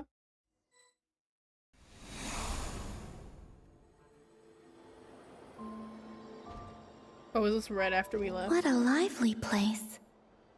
I've never experienced Nasha Town like this before. Hey, you old geezer! Your hammer's rusted through! Who are you calling old geezer? Are they quarreling? I'm looking right at him! You've really gone downhill since giving your daughter free reign in the workshop. Damn. Can you even swing a hammer anymore? It shouldn't take you days just to fix a single chair. You might as well use that hammer to massage my back for all the good it's doing. Don't run your mouth, or you'll get a back massage that'll put you in bed for the rest of your life. Look, the materials haven't arrived yet, all right? You know how busy it gets in the days before moon prayer night.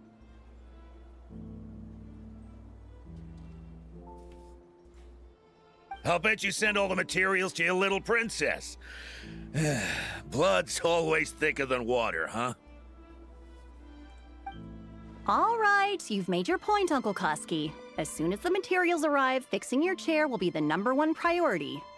And Dad, if you've got time to chat, why don't you lend me a hand, You have time to lean, you have time to clean. See? Lolka knows what the score is. I guess they're friends. But the way they spoke to each other was so ugly. Then again, it wouldn't be the first time I've seen something like this. Columbina! Sing outside my door in the middle of the night one more time, and I'll unscrew your vocal cords. You hear me? I don't think that's how that works. But also, yeah. Fair enough. Oh, Sandrone. So that was her way of trying to be friends with me. What a pity. I won't get the chance to say any ugly things in reply.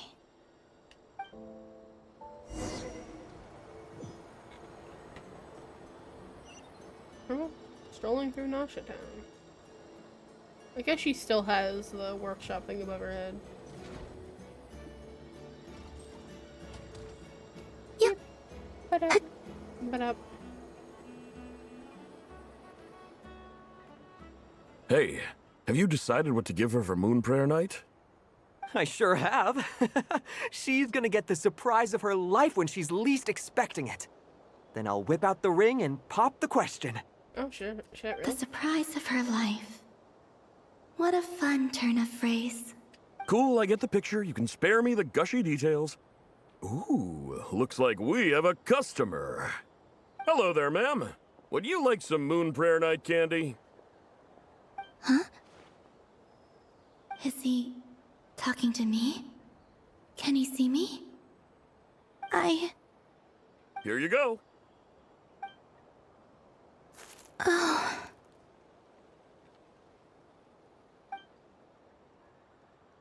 Come back anytime. Right. Now, where were we? Oh. I don't know why, but I still held out hope.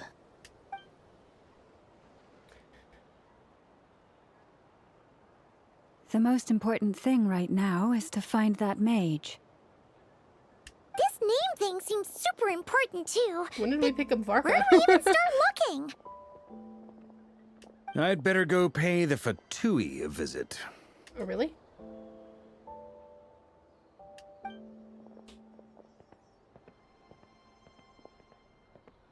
Damn, I didn't even notice? That's crazy work.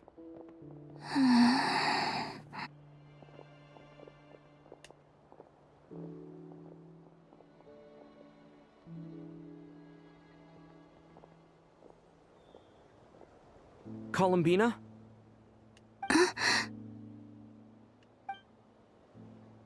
I did notice. Just because I'm the main character. Let's go. Did you feel it? Did you feel her? Look, you felt her. Traveler? Let's go! This is no time to be spacing out!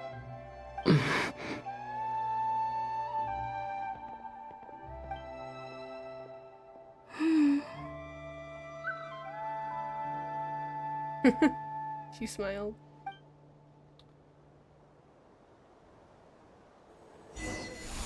She's with us. Maybe it's not so bad just quietly staying by their side like this. I'm here. Hello. Continuing forward. Where am I going? God, I'm not walking that far. Holy shit.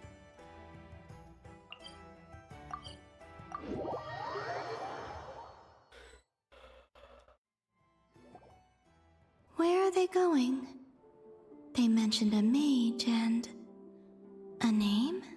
So, Mr. Varka, are you acquainted with this Nicole? Or should I call her Mage N? Not really. We've never met, though she has come up in conversation. From what I've gathered, Alice kinda took Nicole under her wing. Taught her how to speak in a more ladylike fashion, that kind of thing. Huh. Hard to imagine Alice as an etiquette coach. Yeah, Alice is a larger-than-life personality, I'll give you that. But then again, that's why she's able to draw such an eclectic mix of people into her inner circle.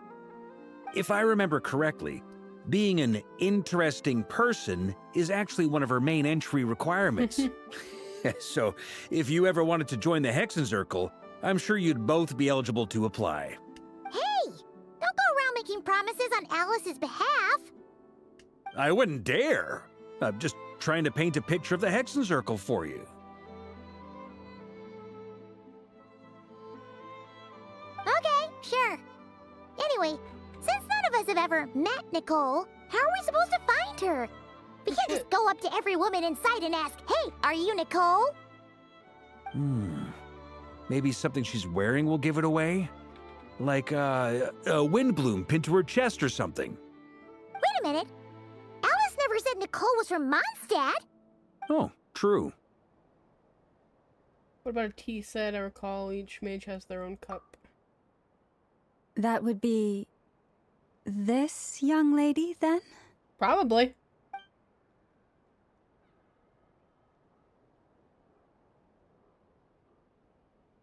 Hey there! Sorry to disturb you, but are you Miss Nicole? Varka, Knight of Boreas of the Knights of Favonius. Alice might have mentioned me before. Mm-mm. Really? Damn. Have we got the wrong person? Sorry. Well, this is awkward. When I shook my head, I meant, no, Alice hasn't mentioned you before. Huh? Where is this voice coming from? My apologies. For certain reasons, I am unable to speak. This is the only way I can communicate with you. It might take some getting used to, but I hope you can understand. Hey, it's fine. I'm more shocked by the fact that Alice never speaks about me. I mean, As for you two, we have crossed paths twice before, but it is nonetheless a pleasure to finally meet you. Hello. It's really you! Thanks for all your guidance in the past. You're quite welcome. This time, things are different. We have reached the unwritten pages of the story. You might say that we stand at the crossroads of fate. Interesting. Now then, allow me to formally introduce myself. She's also very My pretty. name is... Oh. Sorry, I have another screenshot I have to take real quick. Nicole, the unappreciated master sculptor, the immortal literary giant, if only they'd write, and the silent angel, yet also the orator, the instant they utter a word. In summary, to remain silent is to be the observer of the world. Hello. Damn. No, stop! Alice! I can't believe it! I had a whole speech prepared. I'd agonized over every single word. She always picks the worst moments to ruin other people's plans. I'm so sorry about that. Alice took the liberty of devising some bespoke self-introduction magic for each member of the Hexenzirkel. It's really funny. But I could have sworn I deleted all of the triggering conditions for it. How did it bypass everything? Oh gosh, this is so embarrassing. This is a very different side of Nicole than what we're used to. Is she not used to face-to-face interactions? Probably not. Don't worry about it. We've seen that introduction magic once already, so it wasn't too much of a shock. Please go on, Miss Nicole. We'd love to hear what you have to say, or, well, communicate. Huh? Are they talking to this lady? But... She can't hear them? Will you all promise to forget that horrendously embarrassing introduction? sorry, embarrassing. When?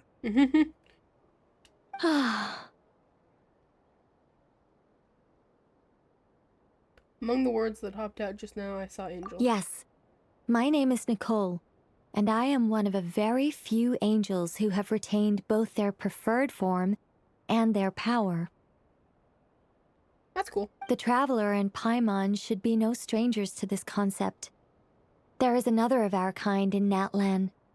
They call her the Lord of the Night. Alright! Paimon remembers her! We've never seen her in person. Yes. Well, I have retained more of my power than she. It's because I don't have a long-term duty to fulfill. To be more specific, no. We'll be here all day if I get into the specifics. Moving on. If I'm not mistaken, you are here because you wish to learn how one might reach the moon beyond the sky. That's right. Is that something you can give us any guidance on? Yes, I do know a way. It began with the Hyperboreans, who lived after the War of Funerary Flame. Or maybe Oops, not. I didn't mean to cut It her shouldn't be an off. issue.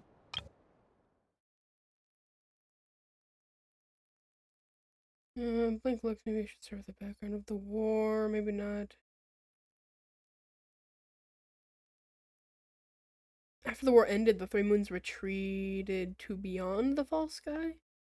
So were they within the false sky beforehand then? Interesting. Also, it's a problem with characters that speak slowly. I click off whenever it gets quiet, and then they just like take a long pause before they speak again. The Hyperboreans were humans I once aided. They accepted the civilization and creations bestowed Whoa. upon them by the angels. Interesting. That looks like a primo gem. But despite accepting many blessings of the angels, many among them still held on to their faith in the moons. They were reluctant to accept the new order. Even after the War of Funerary Flame, they sought to contact the moon goddesses beyond the sky and receive their guidance. But all three had passed away by that point. This mage has a unique method of communicating. Is she talking about the moons? Yes, but they did not know. And so, still they prayed for the moon goddess's mercy. After building titanic structures that consumed vast amounts of Kuvaki, at last they glimpsed the moons and heard their voices. But of course, they were gravely disappointed, for it was then that they realized the three moon goddesses were dead. Oh, that's such a sad story. It is. Humanity was in a very sorry state at that time. The angels who had once aided them were gone, and the War of Funerary Flames had left them homeless and destitute. I'm gonna need to look up more about the War of Funerary Flames. I don't know if it's something they've talked about before, but there might be more information on it. Just a second, I gotta ask. How relevant is all this history to the task at hand? Farka, relax. Well, I am interested I in mean, history. It's... Okay, it seems we've drifted into irrelevant narrative waters. It's been a while since I've had the chance to speak inside someone's head. As soon as I got started, I lost control and the words just flowed out like a waterfall.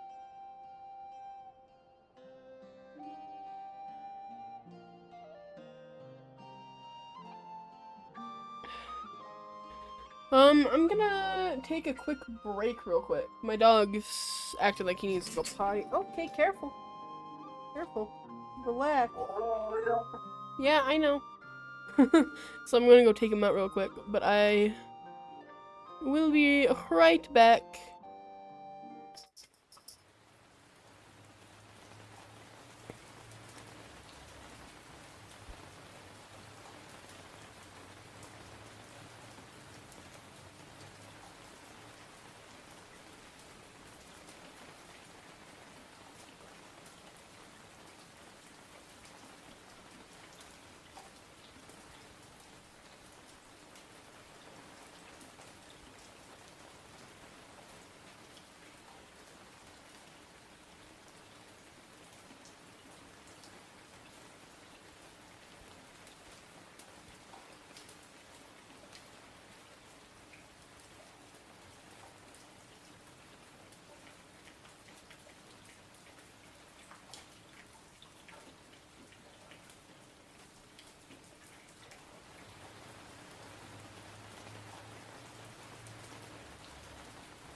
I am back. Hello.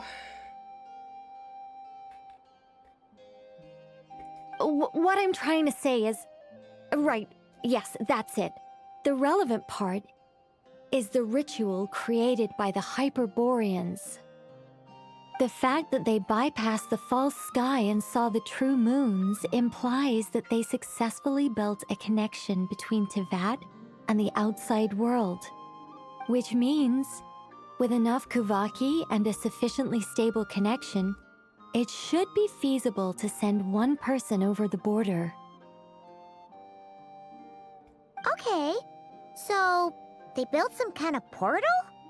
Oh, yes. A portal. Yes. Okay. Is something wrong? You sound disappointed. I just didn't expect you to summarize it so well. It turns out I could have said all that in one word, if only I'd managed to think of it. No, please, it's fine. This is invaluable knowledge. I'll be sure to record and preserve everything in writing. Oh, really? Well, in that case, I suppose I could backtrack and add some more detail. I did gloss over a few things so far. Whoa, whoa, whoa, time out. Let's summarize what we've got first. Rocco's bored. I can tell. The Hyperboreans were the last ones to use this method, right? So we somehow need to find whatever structure they built and make sure there's enough Kuvaki to power it up. You know, I'm no scientist, but I think that giant fucking pillar behind the moon goddess statue might have something to do with it. Luckily, we have the moon marrow of both the eternal and iridescent moons, so we're all good for Kuvaki. Which means the key issue we need to focus on is finding the place. Am I right so far? Yes. Although I expect the structure is long gone by now. That said, what if we could take advantage of the phantoms to travel back to a time when it still existed? Well, travel back isn't quite accurate. It's more like we'd be creating a handshake between 2 points in space-time.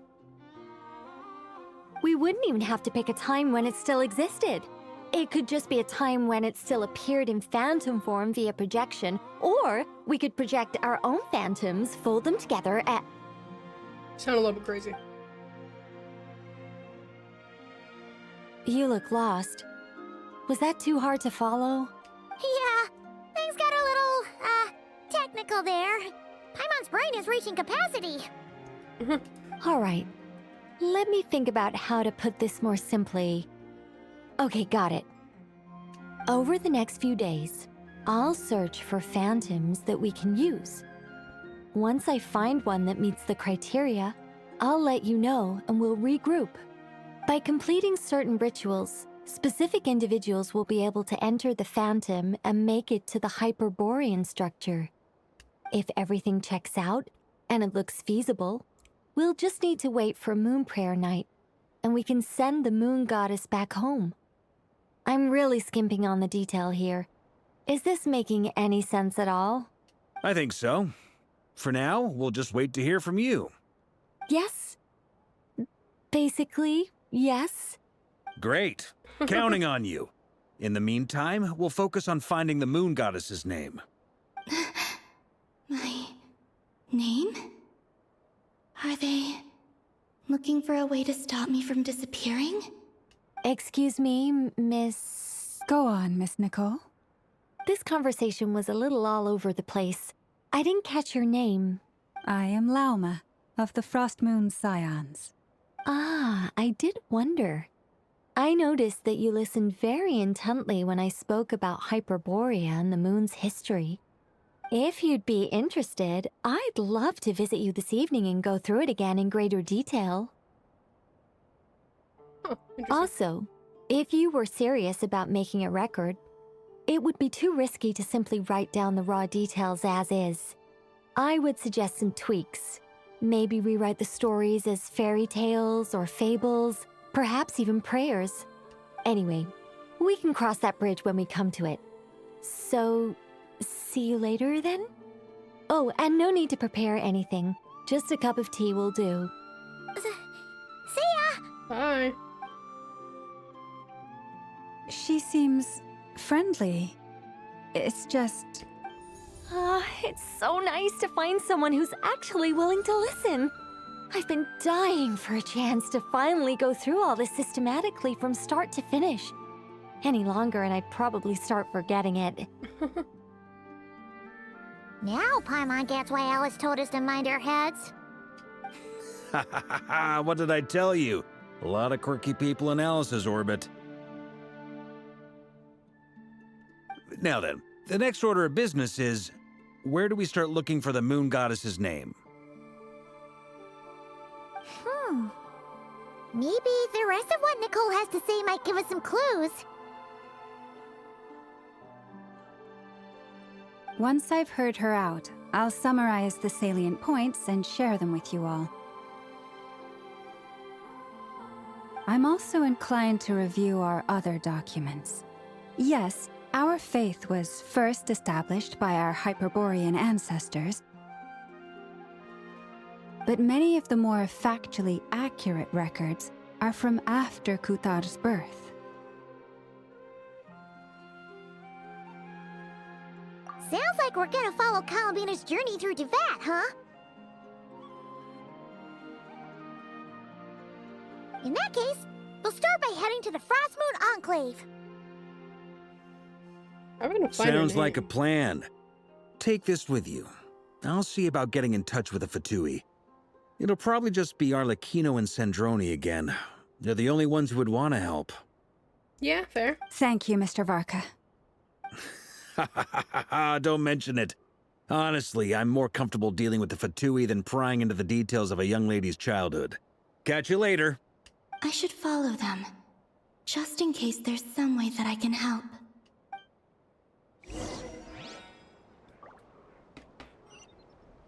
Meeting a lot of interesting characters this time. A lot of history. I could just teleport, but I don't want to. I need to recover.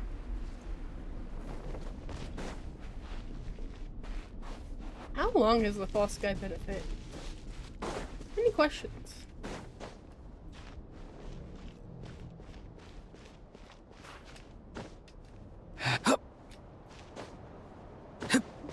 Oh my gosh, it's further away than I thought. Make light of the moon goddess guide you on your way. Thanks. Crazy lady. Oh, I didn't have to climb. A while ago, I took the time to organize all documents in our possession that pertain to Kutar. What you see here is the material I consider reliable.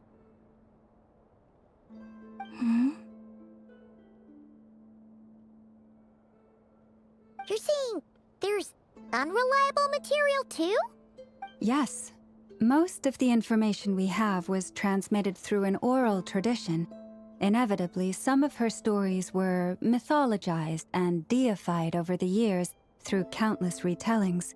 That's why I organized them into reliable and unreliable. There's no sense seeking answers in history unless we can ensure the veracity of the historical record. Makes sense.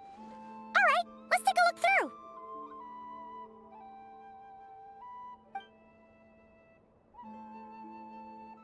Clear and concise would be one way to describe the writing style of these historical records, but you could just as easily describe them as terse and dry. And since Mom already knows the material like the back of her hand, the quest to find any new information in these texts is tough going. Almost all these records refer to Kutar instead of Columbina. Although neither of those is her real name. Paimon's not sure what point she's trying to make. What we can gather from these records is that the Frostmoon Scions worshipped her as a god, placing impossible expectations upon her. I cannot fault them for their earnest faith, but for all their devotion, worshipping her day in, day out changed nothing. I imagine that none of it resonated with Columbina. It wouldn't surprise me if, even back then, she had already begun to reject the name Kutar and everything it represented. Lama speaks the truth. When I heard them call upon Kutar with hope and expectation in their voices, they may as well have been calling upon somebody else.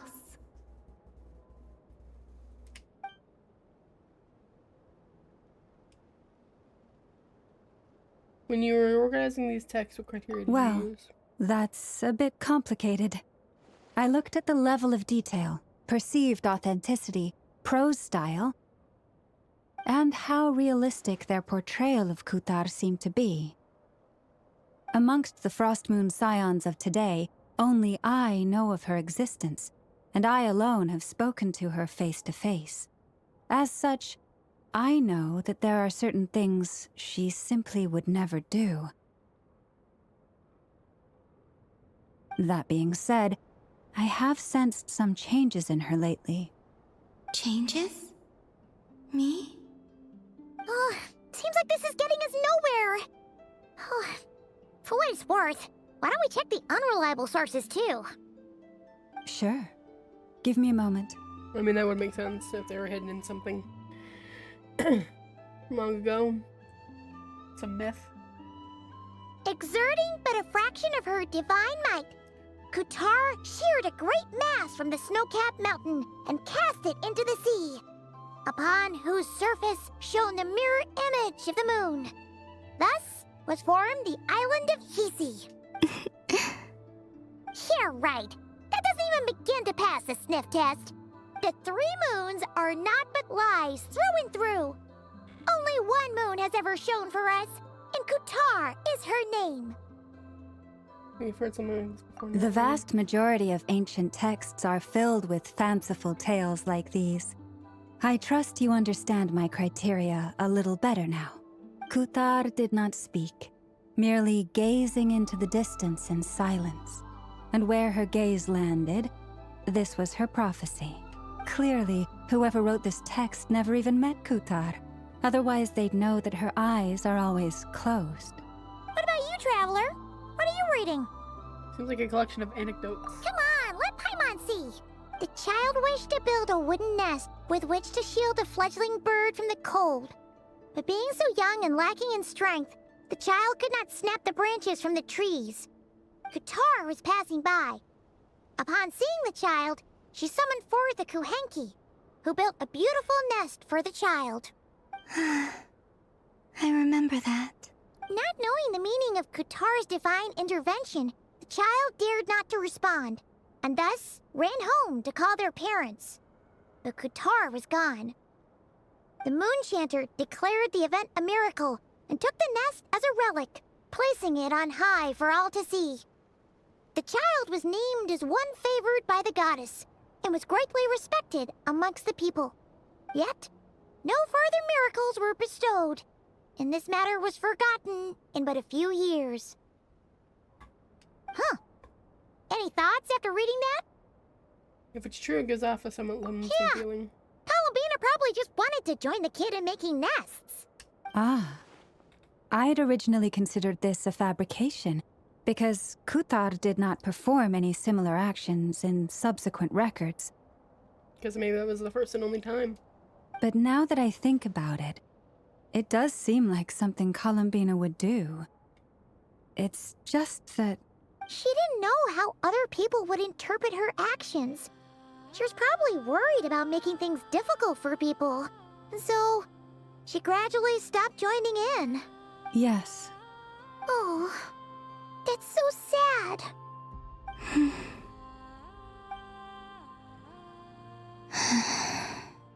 And now, I can make no such gestures of warmth, even if I want to.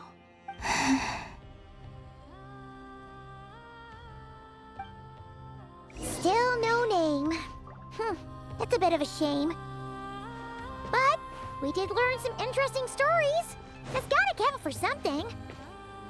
Barca said he was gonna set up a meeting with Arlecchino and Sandrone, right? Let's go back to Nasha Town and see how he's doing. Okay.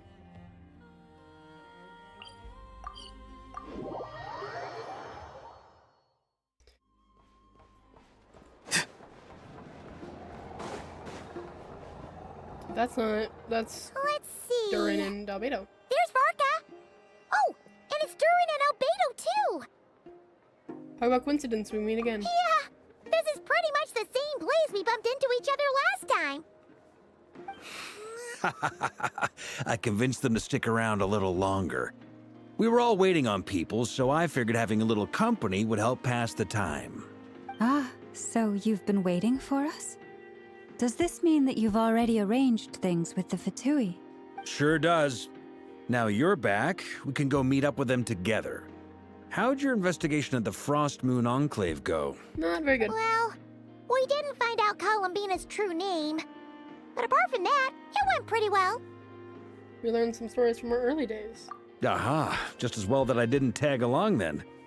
I'm sure our moon goddess wouldn't want every man and his dog knowing all about her private life. Still, desperate times, desperate measures, I guess. Someone had to do it. So, Varka was waiting on us, but what about you two? Are you waiting for Alice? Oh, no. We already met with her. We discussed that experiment I mentioned to you last time. Oh, and she also handed me this communication device. Ah, sure we saw this back on the Golden Apple Archipelago. That's right. I understand she informed you about the relationship between the Phantom phenomena and Tevat's borders, yes? She wants me to help her with some more experiments on that front. She said that she'll contact me through this device with more information. Ah, I see. Following instructions and making observations. Pretty common research method. Takes me right back to Albedo's lab. Wait, then who exactly are you meeting? Someone you know. Albedo's met him too. But I don't think Miss Lauma or the Grand Master have been introduced. Wanderer! Introductions are overrated. Wanderer! Especially in cases like this. Sorry. I wasn't expecting him to actually walk up. Yes, I named my Wanderer Abyss, Milan. It's you! Same as my name. So, it's not like the academia has prohibitions against going abroad. Also, I applied for leave. I've been writing to Hat Guy since obtaining a human form. Hat Guy. I've already brought him up to speed on everything Hat that's Guy. been going on in Nodcry. Hat Guy? This is Hat Guy. Turns out, I actually have heard that name before. You have? Oh? Then why did you react the same way I did? I only knew the name, not the fella. But since we're all here, let's do some introductions for what it's worth. I'm Varka, Grand Master of the Knights of Favonius. Lauma, Moon Chanter of the Frost Moon Scions. And I'm a Driosh from the Vahumana Darshan of the Sumero Academia. Hat Guy. I like how he's accepted that is his name. Also, you said a word I don't know. No, Bahumana. I don't remember that one off the top of my head. Good to see you again, Mr. Guy. Mr. I believe we Guy. last saw each other on the boat right here. Fucking Mr. Guy. So they came to Nodcry together. Mind you, the only reason I came here is because there's someone I want to look into. Who's that? The Doctor, also known as Dottore, second of the Fatui Harbingers. Just as I thought. From the tone of your voice, it sounds like there's bad blood between you. Quite a bit of bad blood, actually. I was reviewing our archives and noticed that a lot of information about him was missing. Left a bad taste in my mouth. That's all there is to it. Dottore, or Zondique, as he was then known, once studied at the Academia, but he got kicked out before he could graduate. Everything before, back in the ruins, the Abyss King mentioned. That's in it. Yeah, I already knew that. I already knew that name. I'm so smart. So the Harbinger's #2 man is a college dropout? How embarrassing for them. I love you, Varka. Last we heard, he was planning something. We actually heard that a few times before, even coming to Noctry, but we haven't seen a trace of him since we got here. He only appears when something interests him. For all we know, he might have left already. But the fact he did something here at all is worth noting. It'll fill a couple extra lines in his file. Why does it sound less like a file you're writing and more like a criminal record? Anyway, we were just about to meet 2 of the other Harbingers. Want to come along? You might learn a thing or two about him there. Sure. Even though they're Harbingers, well, they're old acquaintances of ours, so, you know, when you talk to them, try to be... I got it. The Frost Moon Scion's relations with the Fatui remain tense. Forgive me if I do not attend. You're good, Llama. In that case, we'll continue assisting Miss Alice with her experiments. Good stuff. Everyone's having a fruitful time. All right, we better get going. I'll lead the way.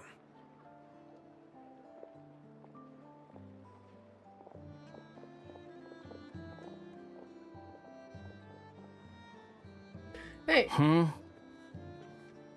Are you here for revenge? Well, yeah. That's obviously part of it. But I'm not the only one who has a score to settle with him. Neither you, nor Lesser Lord Kusanali, nor I want to see him meddling with things again. Fair enough. One other thing. When we return, let's talk about Columbina. What's the hurry? Don't worry. Pigeons always know which way home is. What moon? And the group splits into 2 teams, and by Varka, you make it successfully to the Kuvaki Experimental Design Bureau. Hi, guys! You made it. Who is this? Wanderer. A scholar from Sumeru. They call him Hat Guy. He's an old friend of the Travelers. Wait, this is the academia representative you wrote about? He doesn't exactly look the part. I believe this will prove my identity. You'll notice it bears the seal of the Sanctuary of Surasthana. Well, what do you know? So it does. All right then. My mistake. It's weird seeing him interact with people that don't remember him, but he remembers them. It's fine. I expected as much. What? So as I mentioned in my letter, the Academia's got its eyes on Dottore. But this matter remains top secret. Apart from those assisting in the investigation, the fewer people who know, the better. If anyone asks, I'm here in Nocturne to pursue my personal academic interests. Gotta say, Varka, you did pretty well to keep all this under wraps for so long. Sounds like you got in touch with the academia about this way back. You flatter me. You're all Harbingers. What reason would you have to disclose information about Dottore? Where do I even start? Remember that time we fought Rerir at Star Sand Shoal? He sure let me have it then, didn't he? I'll bet Dottore had that all sketched out, with me as his convenient little pawn. He could not care less about us if he tried, but hey! The feeling's mutual. Does Dottore really strike you as the sort who values his relationships with his colleagues? Not at all. Fair point. Definitely not. Which is why I always keep my guard up whenever he starts making suspicious moves. To that extent, our motivations align. On top of which, I consider you trustworthy people. Now, back on topic. In the wake of the Reikir of Solnari episode, Sandrone and I grew suspicious about Dottore's complete inaction during the entire affair. So we tried to find out what he'd been up to, but unfortunately to no avail. He never lets anyone in on his plans. The more he cares about something, the more secretive he gets. Hey, Wanderer buddy, don't act like you know him. Indeed. Perhaps he believes that by keeping a low profile, he can avoid trouble. But that trick isn't going to work on his colleagues. Yeah, I mean, he's been researching the ancient moon's remnants. And he's been trying to get his paws on the moon marrows. Only an idiot would believe he doesn't have something more planned. With this in mind, I returned to Snezhnaya and relayed my thoughts to Her Majesty the Tsaritsa, entreating her to have him recalled. That's pretty direct. Did the Tsaritsa agree? I don't think so. Yes. Okay. I made it abundantly clear that the Fatui's business in Nodcry is almost concluded, and we do not need 3 harbingers in this territory. Her Majesty concurred. Accordingly, Dottore has returned at her orders. I imagine he is continuing with experiments, which no one besides he would ever have any interest in. Common sense might mean nothing to him, but he's not stupid. He knows that no good can come from opposing the Tsaritsa. Smarts alone won't get him all the way. He needs the Rooster's resources and Regrator's Mora, both of which the Tsaritsa can strip from him by waggling a finger. But doesn't he have a track record of publicly following orders while going against them in private? He probably has it down to a fine art by now. Probably. Wouldn't put it past him. We worked together on a research project once. Only briefly, but it was enough to show me that we're fundamentally different people. He has no interest in doing things methodically, stage by stage. His thoughts jump all over the place, and the moment his curiosity is satisfied, or he gets the results he wants, he disappears. The only similarity we share is that, once we set our minds on doing something, we will see it done, whatever it takes. That's reassuring. Oh, we definitely saw some of that in your battle with Rerir. You got so competitive. Ugh, do not remind me. Then I believe we all concur. Dottore will not simply give up. Fantastic. Now this is turning into a whole day of unpleasant memories. Ugh. Are you talking about the moon marrow stuff? He also strikes me as the kind of person to disregard experimental regulations, ruin all the equipment, and go way over budget. Then leave the first person he can find to deal with the fallout. Exactly. This one time, he was running some high-temperature experiment and the substance exploded. But does he care? No. He orders his subordinates to open the device so he can observe the results, which causes the gas inside to leak out. That gas was poisonous. If I hadn't been there, who knows how many people might have died. And after all that, he left while I was still cleaning up after his mess. What a waste of time, he said. A waste of time? The nerve! He wasted my time! You've been bottling that up for a while, huh? Hat guy, I must say, you seem awfully familiar with internal Fatui affairs, especially when it comes to Dottore. Thank you, Lady Harbingers, for providing such valuable information. I have no other questions for now, so I'll be on my way. Bye, Wait, buddy. what? You're just gonna leave? You're welcome to join if you want. Ugh. Just when Paimon thought he'd finally mellowed out. He makes quite the impression. I'll say, I've met tons of headstrong people, but not many of them would join me in bad-mouthing Dottore. Anyway, back to the main agenda. Barca, you said that Columbina has gone missing? Or rather, disappeared. Yeah, she's also kind of behind you. I love that I'm the only one that can see her. And by me, I mean me and not even fucking Aether. Yeah. We're working on building a connection between her and this world. The simplest method is to find out her real name. I've actually asked her that question before, but she said she didn't know. Considering our relationship, I doubt she was lying to me. What did she do while she was with the Fatui? As far as I recall, she was never dispatched by Her Majesty to claim a gnosis or anything like that. What was her purpose? The Tsaritsa's plans had long contained a place specifically for her. I always thought that was weird. What could she do that the rest of us couldn't? She's a goddess. Knowing what we do now, it's probably something The moon related goddess. to Kavaki, right? Maybe. More than likely. When she first arrived, Columbina would often go to Her Majesty and ask when she could start the task assigned to her. But Her Majesty always gave the same reply. The time has not yet come.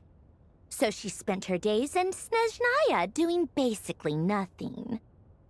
The Tsaritsa has summoned a beautiful blind maiden to be a harbinger, giving her the third seat by virtue only of her enchanting voice.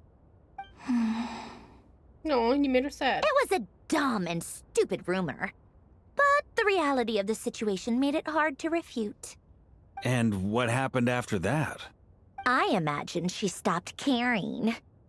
She no longer seemed to care why she had been recruited, and Her Majesty never gave her any missions. So she just continued to sing in the flower garden. I wonder what her purpose to the streets was. For my part, I was busy. So busy, in fact, that watching someone be that idol had me fuming. But still, I got the sense that... that she had long been used to a life of other people claiming she was needed when she wasn't. I just felt that having a place to stay would cost me something eventually.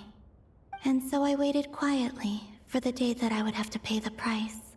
And on the other end of that spectrum, you had me. Someone once told me that I had the lousiest work and the toughest luck. That's a good way of putting it. I forget who said it, but those words have always stuck with me. Does she have a vision? I don't think so. I don't think I've seen a vision on her. Sounds like something... Wanderer would say. No wonder. But you've done your job exceptionally well all this time. Because at heart, you are a conscientious person. Thank you for telling us all this. What is it? Something come to mind? It's nothing, I'm just even more eager to learn her name now. I want to shout it to her from the rooftops. That makes sense. Nothing screams, "You are needed," like your name shouted from across the town. Well, good luck with it. But if you ask me, Columbina is still the most shoutable name. You speak as someone who has yelled her name quite often. I'm just so used to it now. After all the arguments we've had, I can't be bothered trying to remember another name for her. Nor I. Sandrone. Harlequino. You chat further about interesting moments from Columbina's past, but soon... Something the Sealy. It's a Sealy! Does that mean Nicole has news for us? Possibly. Ladies, I thank you for your hospitality. If the chance ever comes up, I definitely owe you both a drink sometime. I'm sure it will. You can make your own way out. Heck, you've been here enough times, you probably know your way around better than I do. Take care, everyone will be in touch if the situation changes. Okay, time to do what adventurers do best. Follow that Sealy! Oh, God. I hate following Sealies. Oh, it's a little Durin in the bottom corner. Does that mean we're bumping over to Durin? Sure does. Here you are. Oh, hi. You got here quickly. Ruins. Ruins that look a little bit like Enkonomiya, which also look like Conrail.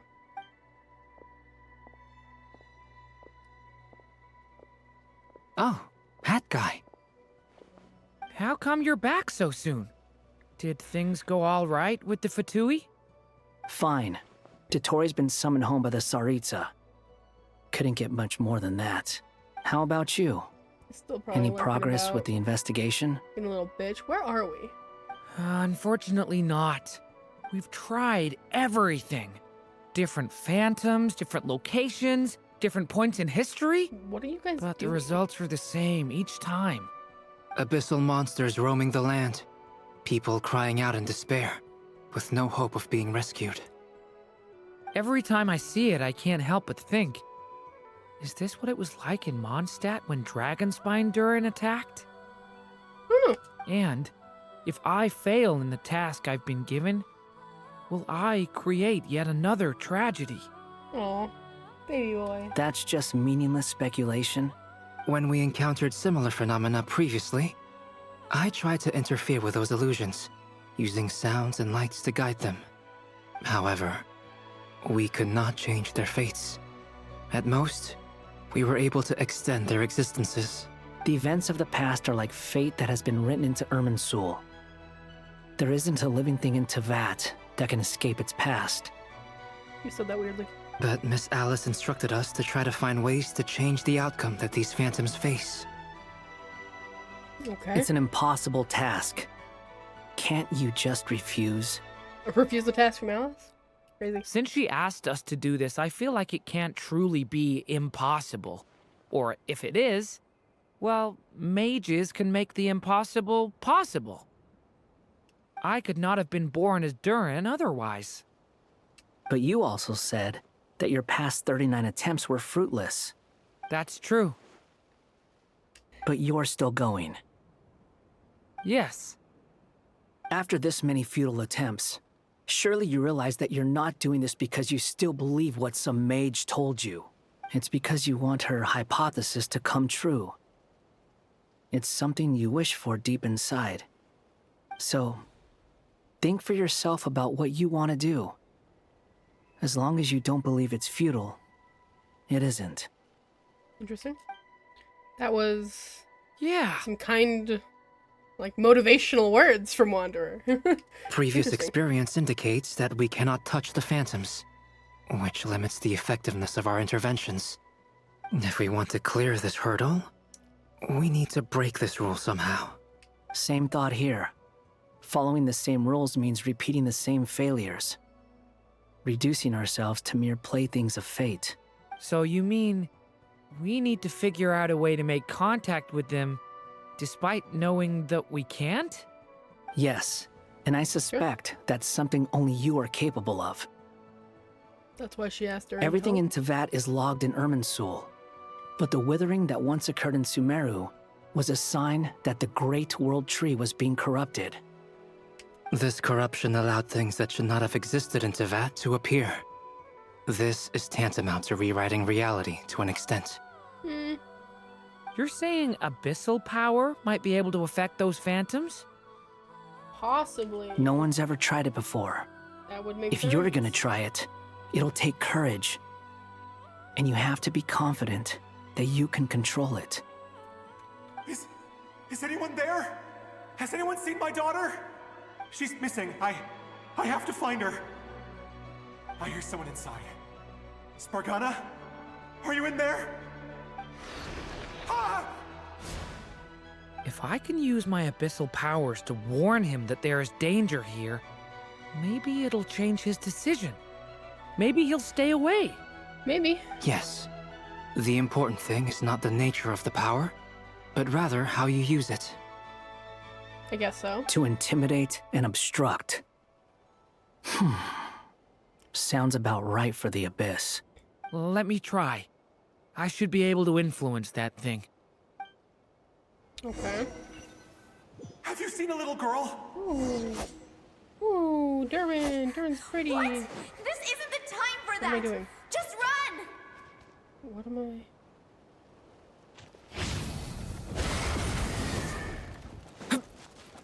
I hear someone inside. Spargana? Are you in there? Durin can use the powers of the Abyss to affect the world in which the Phantom is located. For example, using on a stone pillar will create a barrier. We intimidate and obstruct attributes, which will turn... Okay. There's somebody inside, though. What is this? I don't want to die! It's dangerous. Oops, I should get out of here. Well, I changed his path. But that other guy's fucked. He really left. Ha! We did it! Don't celebrate too soon. Follow him. See what he does next.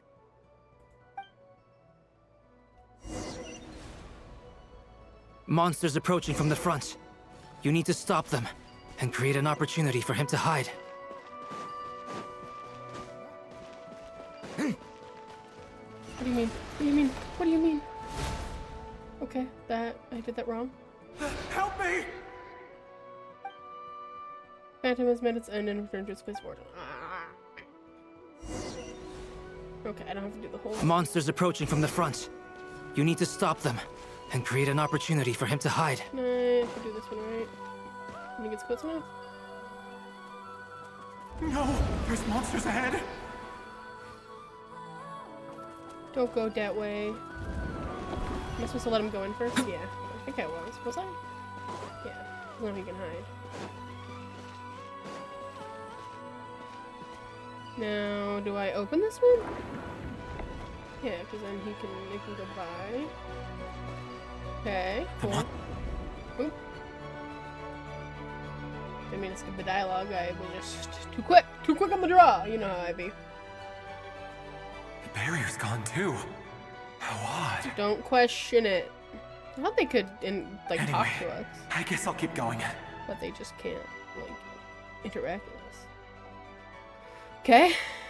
Quickly, let's keep up. Such a weird thing we're in.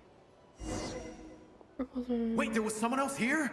Don't go any further. We've got anti-monster traps laid out everywhere. But my daughter must just be up ahead. I have to go. This way's blocked.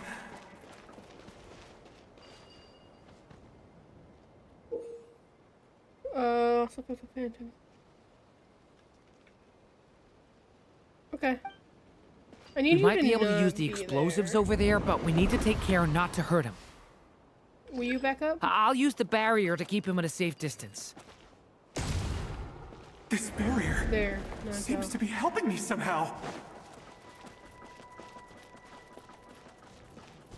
Hey, wake up! Oh, no good. Gotta keep moving ahead.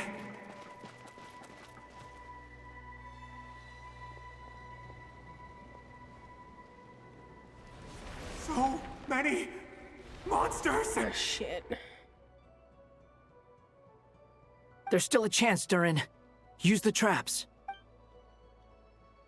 This is not gonna go well for me, I can already tell.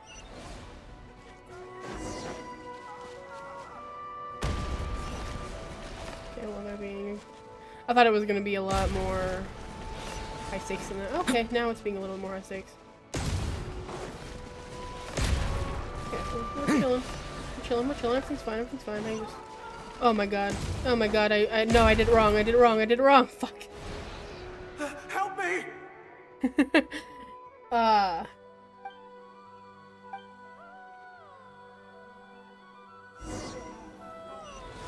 Okay, we just gotta be a little calm.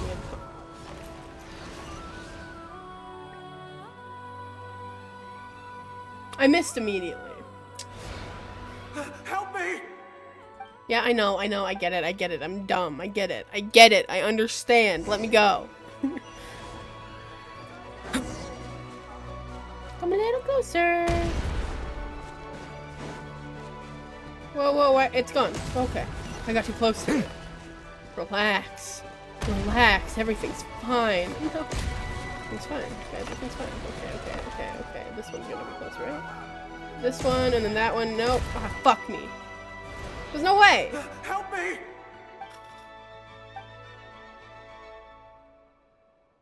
Doing so fantastically well. Hey!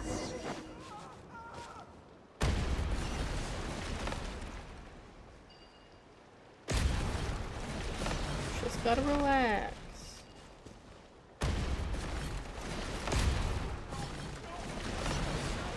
Okay, I don't...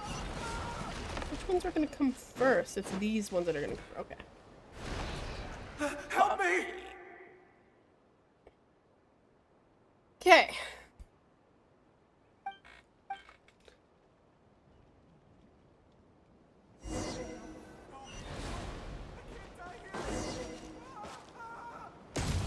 Stop screaming!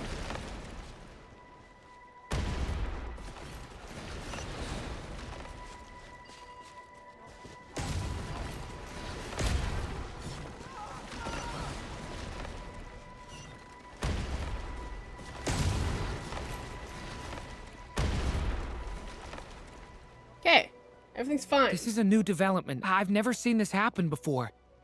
We might just be able to save this person.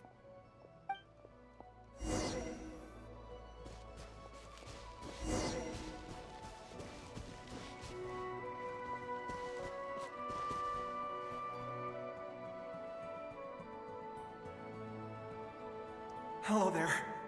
Have you seen my daughter? Spargana is her name. She's carrying a large backpack. Get out while you still can, you fool. You won't find any survivors here. But I can't just leave her here. She must be so scared right now. Sorry. Wish I could help, but I haven't seen her. You'll just have to keep looking. Okay, thank you. If I do find her, I'll get her to shelter and come back for you. Don't bother. I've got nowhere left to go.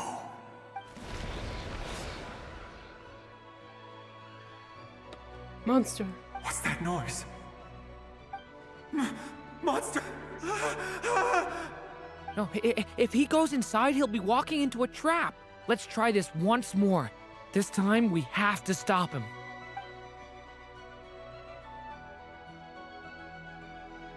The rescue has reached its end. All that can be done is wait for another chance. Don't go in there. Why? How will I know where Spargana's gone like this? Don't worry. Just keep going. You know what? I'll trust this strange barrier. It's gotten me this far after all.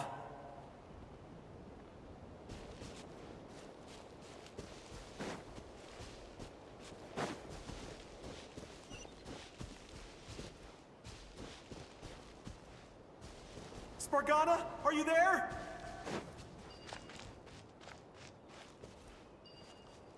You have to block off this one too? You can't block off this one. What? What's this? Hey! Let us out! I can't even interact with it now.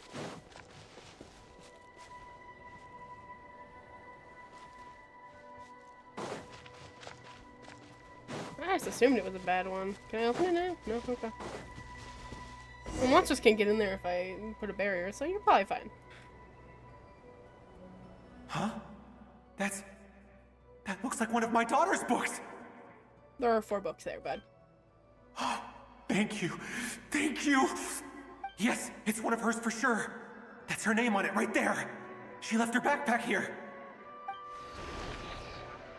Durin, just like last time. Use the explosives.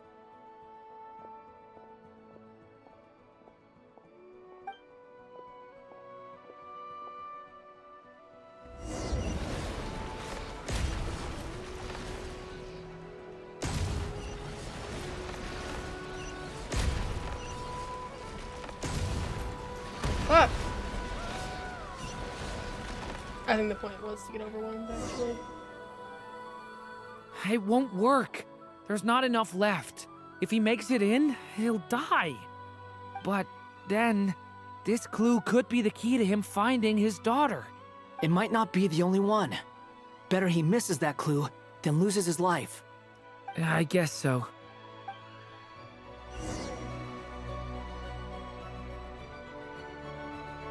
Stop him, Durin. We can't let him get any further in. That's my daughter's book! She's passed this way! Why? Why won't you let me go in? I've searched and searched and searched just for this! But how will I find her without any clues? I no longer have anywhere else to go. Huh. We didn't change anything, really. I'm sorry. I'm so sorry. Oh, buddy. He refuses to go anywhere else. Whether he opens this door or not, all that awaits him now is death. We couldn't change his fate.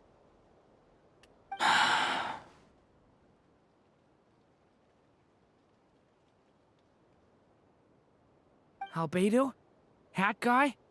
Let's try one more time. I don't know how we're gonna do this, but I don't want to give up either.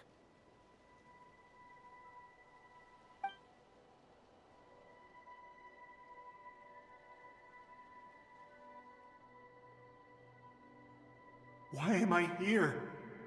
What's going on? All these scenes running through my head. Where are they from? Huh? What's going on? His reactions have changed. How many times have I... What's happening to me? He's becoming self-aware. Huh? Wait. Who are you? You can see us now? I feel like I always could, but that I only just realized you were there. I'm sorry, I don't know how to describe what I'm feeling. But you were the ones guiding me using that marked barrier, right? Yes. I haven't done anything yet, but those monsters, those deaths, they feel like memories. Like things I really did experience. Weird. I won't find my daughter. In fact, I'll ultimately die trying to find her. Isn't that right? Well, no, it isn't.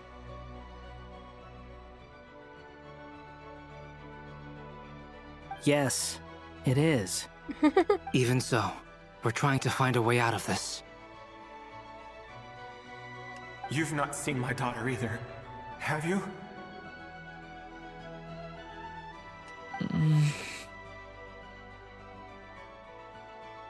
It seems she really isn't here.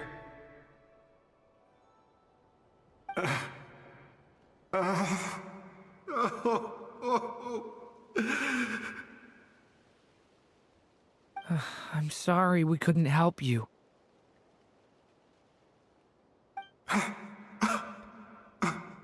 I'm just tired. Maybe this is destiny. Maybe it doesn't matter how hard I search. How long do I have left? Experience says 15 to 20 minutes.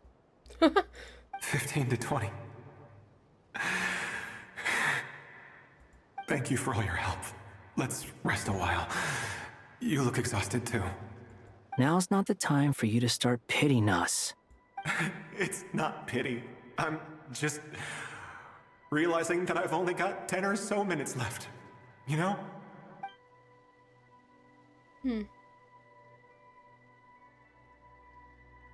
You say you're from Mondstadt, yes? A place with windmills, where people enjoy limitless freedom? And you're from Sumeru, where they've built an academy into a giant tree? Yes. It seems you've never heard of either place. Oh my god. Oh, you're a son of a bitch, and I hate you. I'm taking away your VIP badge right now. Those names are unknown to me, I'm afraid. Yes. Have you heard of Hyperborea? I have, but I heard that it was destroyed in the distant past. Don't give me that fucking little emoji. I see. That was where my ancestors once lived. What about Delphi Pytho? Was it later rebuilt? I don't know what that is. I've never heard that name. Then what about Sal Vindagnir?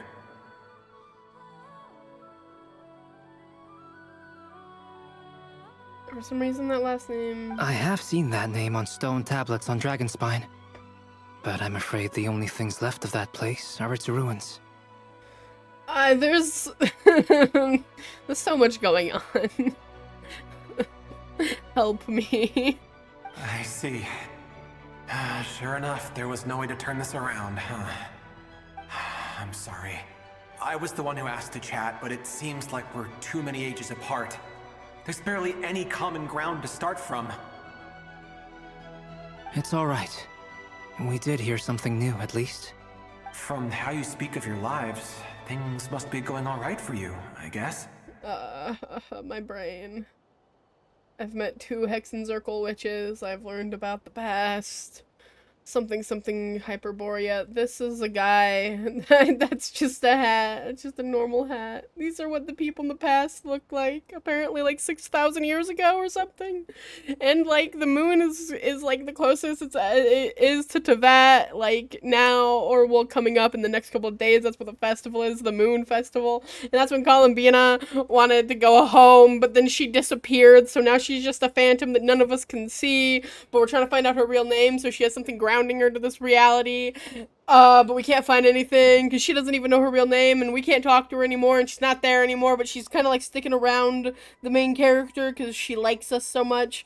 And fucking because of the moon's closest to the vat, there's a lot of these weird mirror images happening, and also because of the moon marrow that's inside of me and Arlecchino, and like these weird reflections of the past, or because of the border of Tevat being like, yeah. Anyway. Everything's fine. They are. Mondstadt is a place of freedom and happiness. There's a lot of good people in the church and the Knights of Favonius, and even outsiders find that it's an easy place to feel at home. We have festivals a few times a year. Everyone gets together to drink, sing, and be merry. Yeah. Sumeru is a lot more uptight. Not really the kind of place where you can relax. It's a nation fraught with problems wherever you look. But if all you want in life is to seek knowledge, I guess it's pretty much paradise. That's wonderful. A lot of funny words indeed. In other words, after this all-devouring black tide passed, humanity did not merely avoid extinction, but rose to build prosperous civilizations anew. I mean, I can see you all right now. That must mean the future isn't a total mess, right? Yeah, the future's pretty alright for now. I think we're going towards another big mess, but it's fine for now. That's true. Well, time's almost up. Let's part ways, I think. Might be best if you don't waste too much time on me. Oh, and this guy's gonna die again, and he's died a bunch of times, and he's gonna die again. The chances are slim, I know, but I'd like to spend these last few minutes looking for Spargana. If things work out, I'd love to tell her about what I've heard. May we meet again. Well, or not, most probably. In that case, may your wishes come true. Bye, buddy.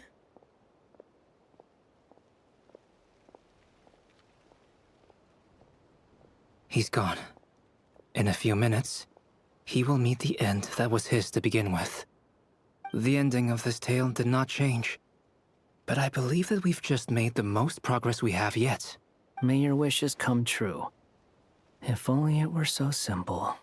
Hat guy, could I ask you a question? You've never talked about your past.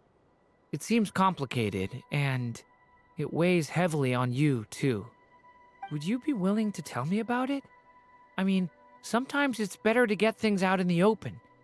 Take that guy we try to help, for instance. At least he said goodbye with a smile, right? I know about Albedo's past. Our experiences are very similar, and he created me. As for you, you're my first friend, and you've witnessed every step I've taken. But by comparison, I know nothing about you. Either way, I mean, we're still best friends. But if I knew more about we're still best friends. I might understand your thoughts a bit better. I've told you about myself. I'm a student at the academia. And what did you do before that? Prepared for the entrance exam. All right. If you really don't want to talk about it, I won't press you any further. I was a puppet built from the branches of a white tree, using technology left behind by the Conrian schools of mechanical engineering. Okay. Okay, what the fuck? A white tree? You mean an Irminsul tree? Yes. A branch of Irminsul that was once connected to the main tree. So you had a human creator too? Yeah. But my creator abandoned me after deciding that I was a failure. I didn't know he was created from an Cell branch. After that,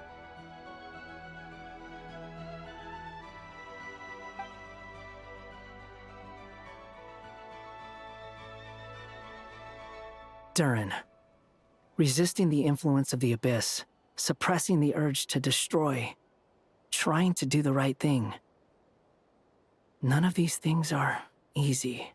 But no matter how hard they are, trying to rewrite past wrongs is far harder. You asked me if you would create a new tragedy if you failed. I told you there was no point speculating about that.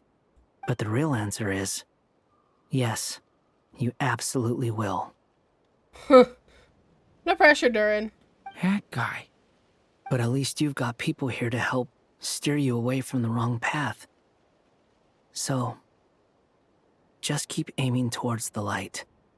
I will. I promise. All right, break time's over. Hello? Durin speaking. Hello, friends, it's me. What have you been up to, I'm detecting some unmistakable fluctuations here at the border. The amplitude isn't particularly high, but they're completely different signals from the ones before, and the scale is comparable to those I've detected previously. Alice, we were unable to save that person. However, he appears to have retained a portion of the memories gained through that cycle, and was able to hold a conversation with us. I see. Well, that is rather odd indeed. It definitely merits further attention. Could I trouble you to keep trying the same approach? I need to gather some more data. Counting on you. I should probably have Nicole come and check this out as well. That's the end of the quest line? Bro, nothing happened. I was just given a lot of information. There you are. I was worried you might stop to collect treasure chests opened by the Seelie along the way. Do they It start? would have taken you so much longer to get here. Wait, was that the start of the next quest line? Wait, did you just Bamfy me? I'm fine. Another conversation I cannot hear. Sorry, Columbina. I am delighted to She see speaks that in you her head. understand what takes priority, and that your adventurer's instinct has not swayed your resolve. Really, I must applaud you for it. You should know. Paimon's head. Okay, I'll try and keep it short. My senses are telling me that this is where we shall find the entrance to the ruins. Oh? Oh, cool! Well, what are we waiting for? Let's open it up and see! Fair enough, have fun studying. I hope you do well on your test tomorrow. Patience. This was a sanctuary of great importance to the Hyperboreans. A special process is required to open the gate. Oh! Like the place that housed the Eternal Moon's marrow? Hi! Seems like the ancients were very fond of making tricky gate puzzles. Okay, so what's the plan? Need us to do anything? And just the short version, if you can. Ah. Alright then. I was planning to start with some background on the invention of these techniques. Are you sure you don't want to hear it? It's quite informative. Remember what you were saying about priorities? Fine. Simply put, we need 3 human representatives to successfully undergo a process of Kuvaki resonance. Think of it as a test from the 3 moon goddesses to see if the entrants are qualified, with the most recognizable qualification being Kuvaki. Pretty sure Lauma would ace that test. Oh, wait. But we need 3 people. I've got the moon inside I me. also have no doubt that the moon chanter would be qualified. But we would need 2 other people with the same constitution. Therefore, the most feasible method is not so much to follow the rules, but to figure out how the test functions and find a workaround. I've done some research, and it turns out the mechanism is rather crude. We'll simply need humans to stand before it who have sufficient Kuvaki energy within them. I'm with you so far. How do we get the Kuvaki in them? The easiest way would be transfusion. Take some Kuvaki from Nodcry's soil, put it into the bloodstream, and get it circulating in the body. Sorry? So we're going to cheat on the test? Precisely. There are other methods, but this is the simplest one. Cheating the system is much easier than trying to hide from it. Sorry? Does the idea of cheating upset you, Miss Lauma? No, that's not it. I suddenly had an idea. Ooh, what is it? It's about Moon Prayer Night. I figured out a way for Kuthar to join in the festivities. Huh? But as Paimon said, we need to have our priorities straight. Let's get back to the test. I'll follow up with Nefer on the festival arrangements. Oh, okay. Anyway, is this really the best method we have? A Kuvaki transfusion sounds dangerous, no matter how you slice it. If you think that's dangerous, wait till you hear the other methods. I'd be more than happy to go through them if you'd like. There are several. No need, we're good. Let's go with this one. Very well. Kuvaki transfusion it is. Now, I should mention that the risks can be greater or lower depending on individual compatibility. It would be rash to simply infuse the Kuvaki and hope for the best. If the body rejects it, the reaction can be quite severe. The symptoms are similar to another condition that some people living here suffer from, known as congenital Kuvaki sensitivity. So, before we execute our plan, I will perform a simple test of my own to see who is compatible and who is not. Once that is done, we will have to complete the resonance process as rapidly as possible. The participants must remain stationary while the Kuvaki circulates and bonds with them, and they mustn't eat or drink anything. Okay. What? No eating or drinking? That's some hardcore fasting. They'll all be monks by the time they're through. How long will they have to keep that up? 3 days. Oh, Damn. that's so long! And we still need to find 2 more people who are not just compatible, but also willing to volunteer. Fasting? What are they talking about? I'm willing to volunteer. Really? Don't you want to think this through? Haha, count me in too. 3 days without food? I can handle that. Miss Nicole has made it clear that this is the easiest way.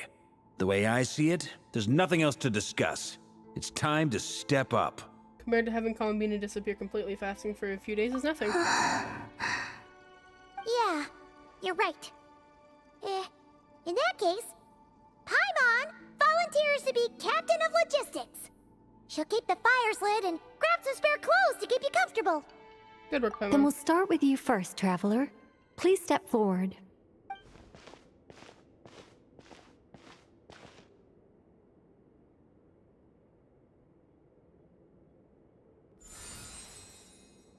Ooh. How's it going? Do you feel anything? No. How about now? No. And now? Still nothing.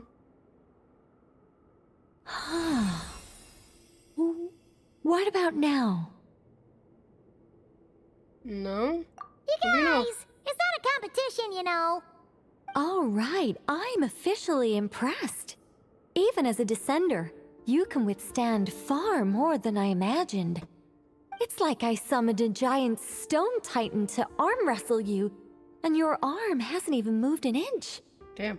In my last attempt, I infused 5 times the amount of Kuvaki required. That much? Yes. Safe to say, compatibility won't be an issue for you. You're eligible to join.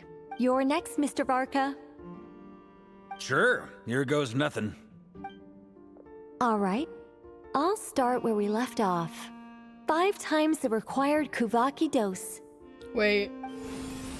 Whoa, whoa, whoa. Hey, wait a minute. His fucking eyes.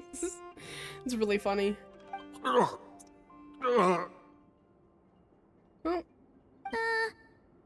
How's it going? Ooh, no, not great. I kind of want to puke. feels like I've been drinking too much. A few bottles of wine, then a big stein of Dark Horse. With some hard liquor from Liyue mixed in. You think this is funny?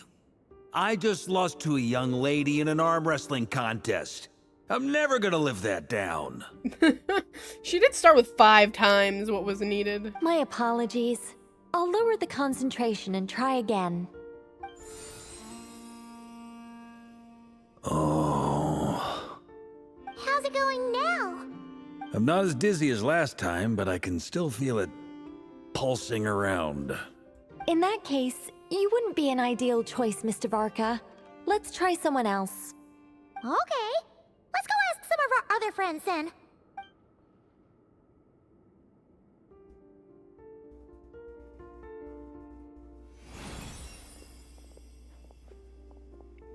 Did we just bring a bunch of people with us? What are we doing? No surprises here, Miss Moonchanter.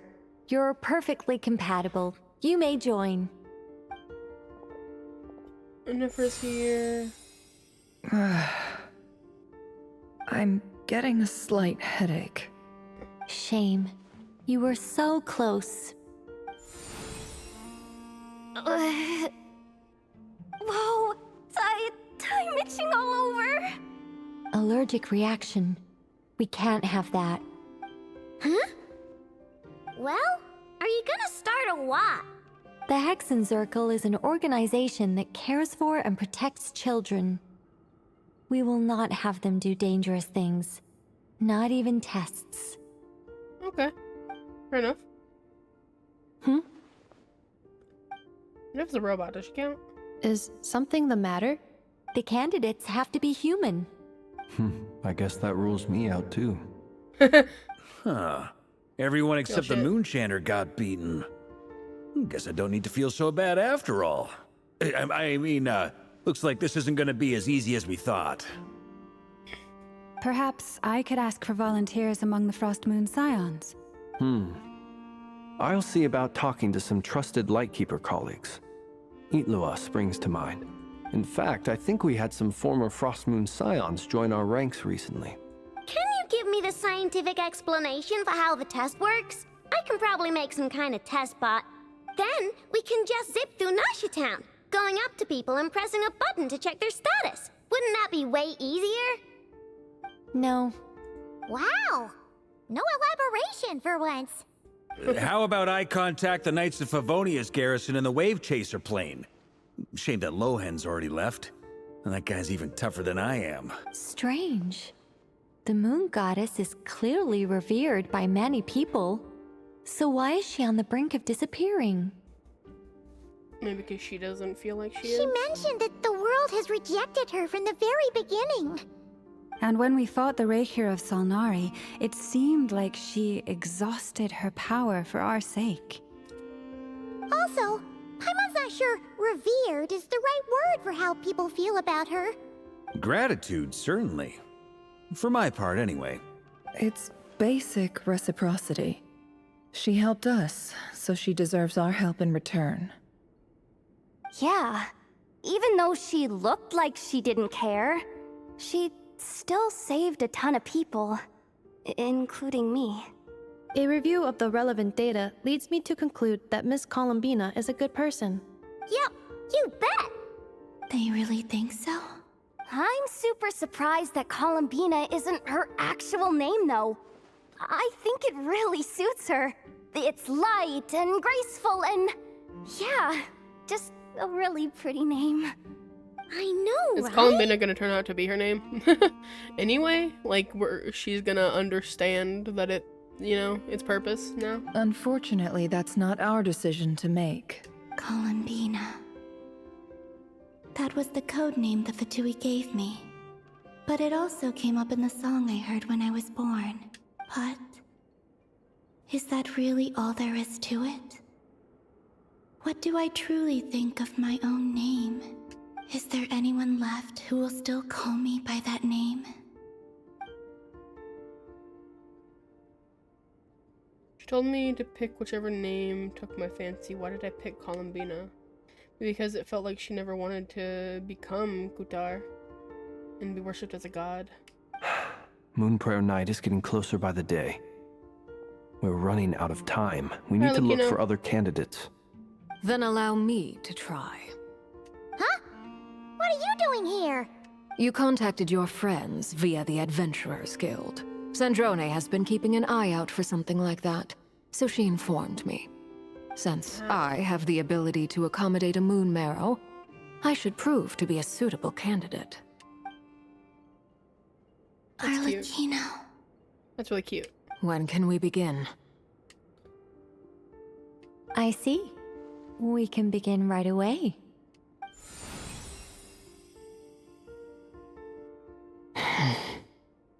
How was it? Did you feel any discomfort? Not at all. Then it seems we shan't need to look for additional candidates after all. Yippee! I knew it was gonna end up being something like that. I'm like, they have the moons inside them already. Like, what the fuck? Cool. All right, like Paimon said, the rest of us can take turns making sure the three of them stay warm and comfy. Then, my job is to take care of the caretakers. I will ensure everyone receives food and accommodation. There's no time to waste. Hello, motherfucker. Hello. Welcome in.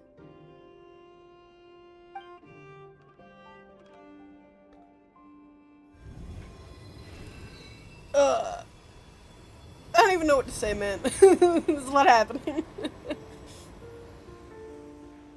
Nicole is very cute. Alice is also very pretty.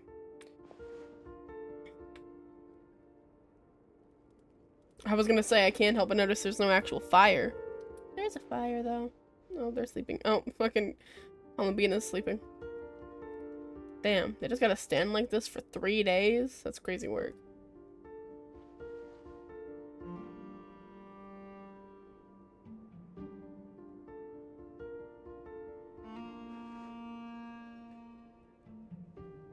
You okay?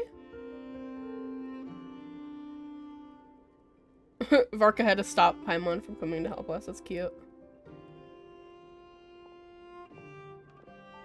The work is done. The sacred scroll shut. The stars grow dim, the people silent. The white sun sets, the silver moon rises. O path to the temple, appear now before us.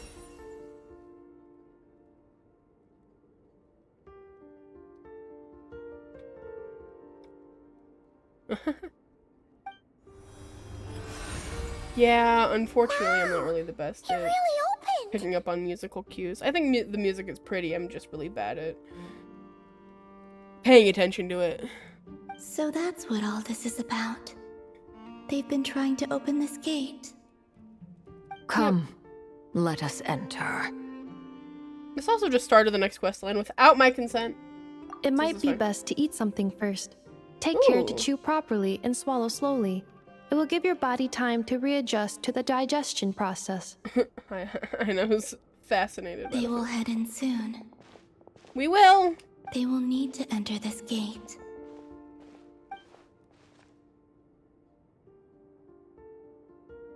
You can't enter it, can you? I cannot pass through. Yeah. Is it because I have no physical body? Sorry, Columbina, you're just gonna have to wait for us. It has been 3 days.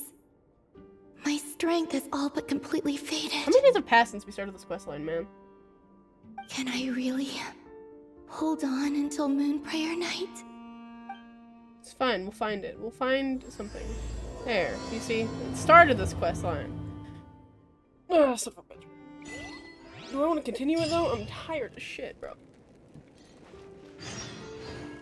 That's the thing. Hi, Varka. It's good to know you're all well. Puts me at ease. Very tall man. Anyway. Hi, Anefa. Oh, setting on fire. Hi, Anefa. I have confirmed that you are all in good health. With that, my work is now complete. Congratulations are in order. Yeah, I assume there's still a lot to happen since it's just the start of the next quest line. I'm gonna have to wait until next time I stream for that. But first,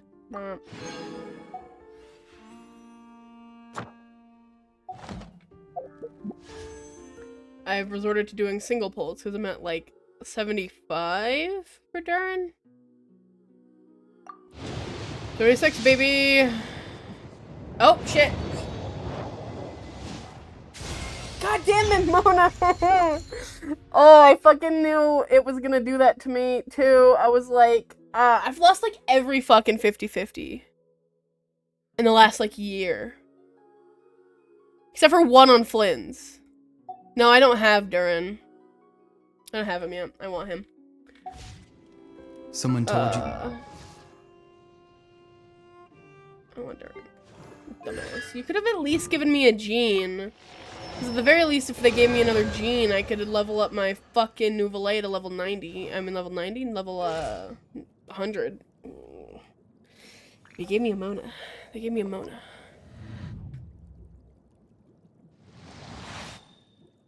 I think the only time I didn't get cucked was when I, pulled for Flynn's constellation. Masters of the Night Wind is a tribe of weirdos. Because of the 50-50 I lost. Previous to that, whoa! Am I gonna be able to get him now? YOLO. Yeah. Okay, I'm fine. What I pulled previously? Character-wise, I think my last character was Flynn's.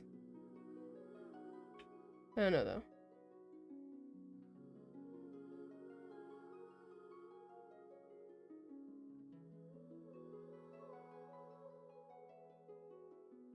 Yeah, it was Flynn's.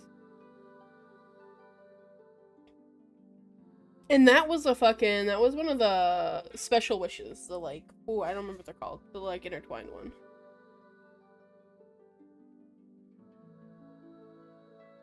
Yeah. I did pull for Arlecchino's weapon, though. So that's what I used all of my, stuff from last on. And this took me, I think, wait.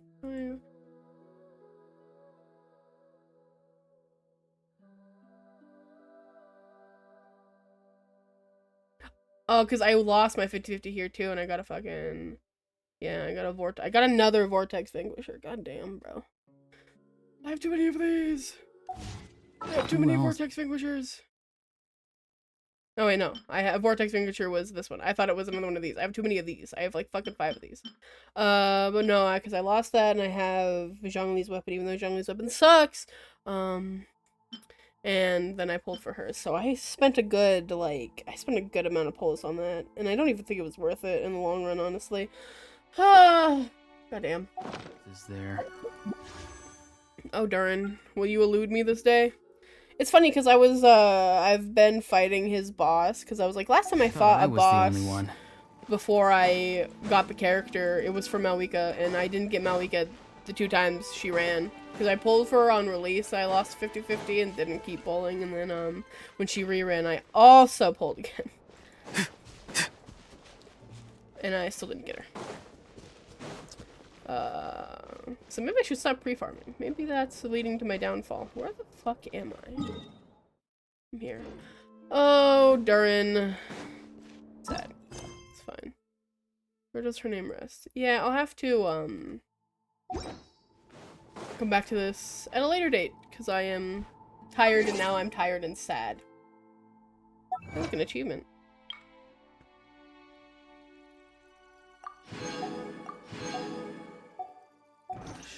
Sometimes a shrouded path is not meant to be walked. Move forward with blind ambition, and the smoke might suffocate you. We'll see. I'll still keep trying to pull for him, but I don't know. I don't think I'm gonna get him. And I'm sad, because I was also considering getting his weapon, but I don't think there's any way in hell I'm getting his weapon. It's so pretty. It looks like, it looks a little bit like, oh, what was it called? I can't think of it. I can't think of what it's called, and I don't own it. I have no idea what it's called. What is it called?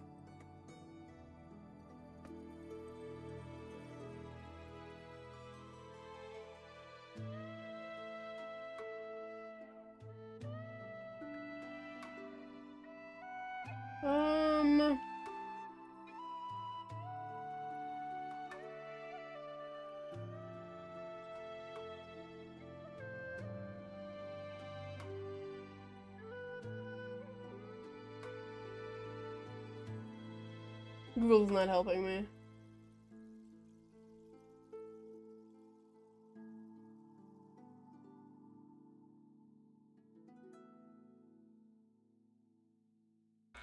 Oh.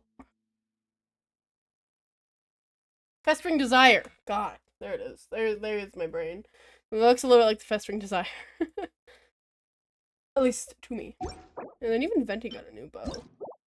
It's pretty. It's a very pretty bow. I also wanted an alley flash for some reason, but I don't remember why I wanted an alley flash. Anyway. I'm fine.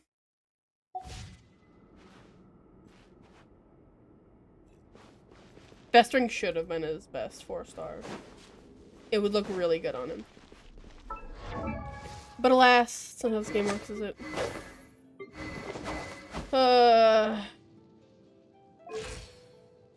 Anyway. I'm stalling for the heartbreak. Oh, we're going... What? I have to go here? I thought it wanted me to go into the... Oh, this is in the portal. Sorry, Oh, that's weird. Why did it change the direction? But either way, thanks for coming in and hanging out. I know you just came in, but I'm very tired. And it's really hot in my room for some reason, which is not helping. Oh, raid. That's what I should be trying to find somebody to raid into. Oh. I got cool people in Genshin Impact.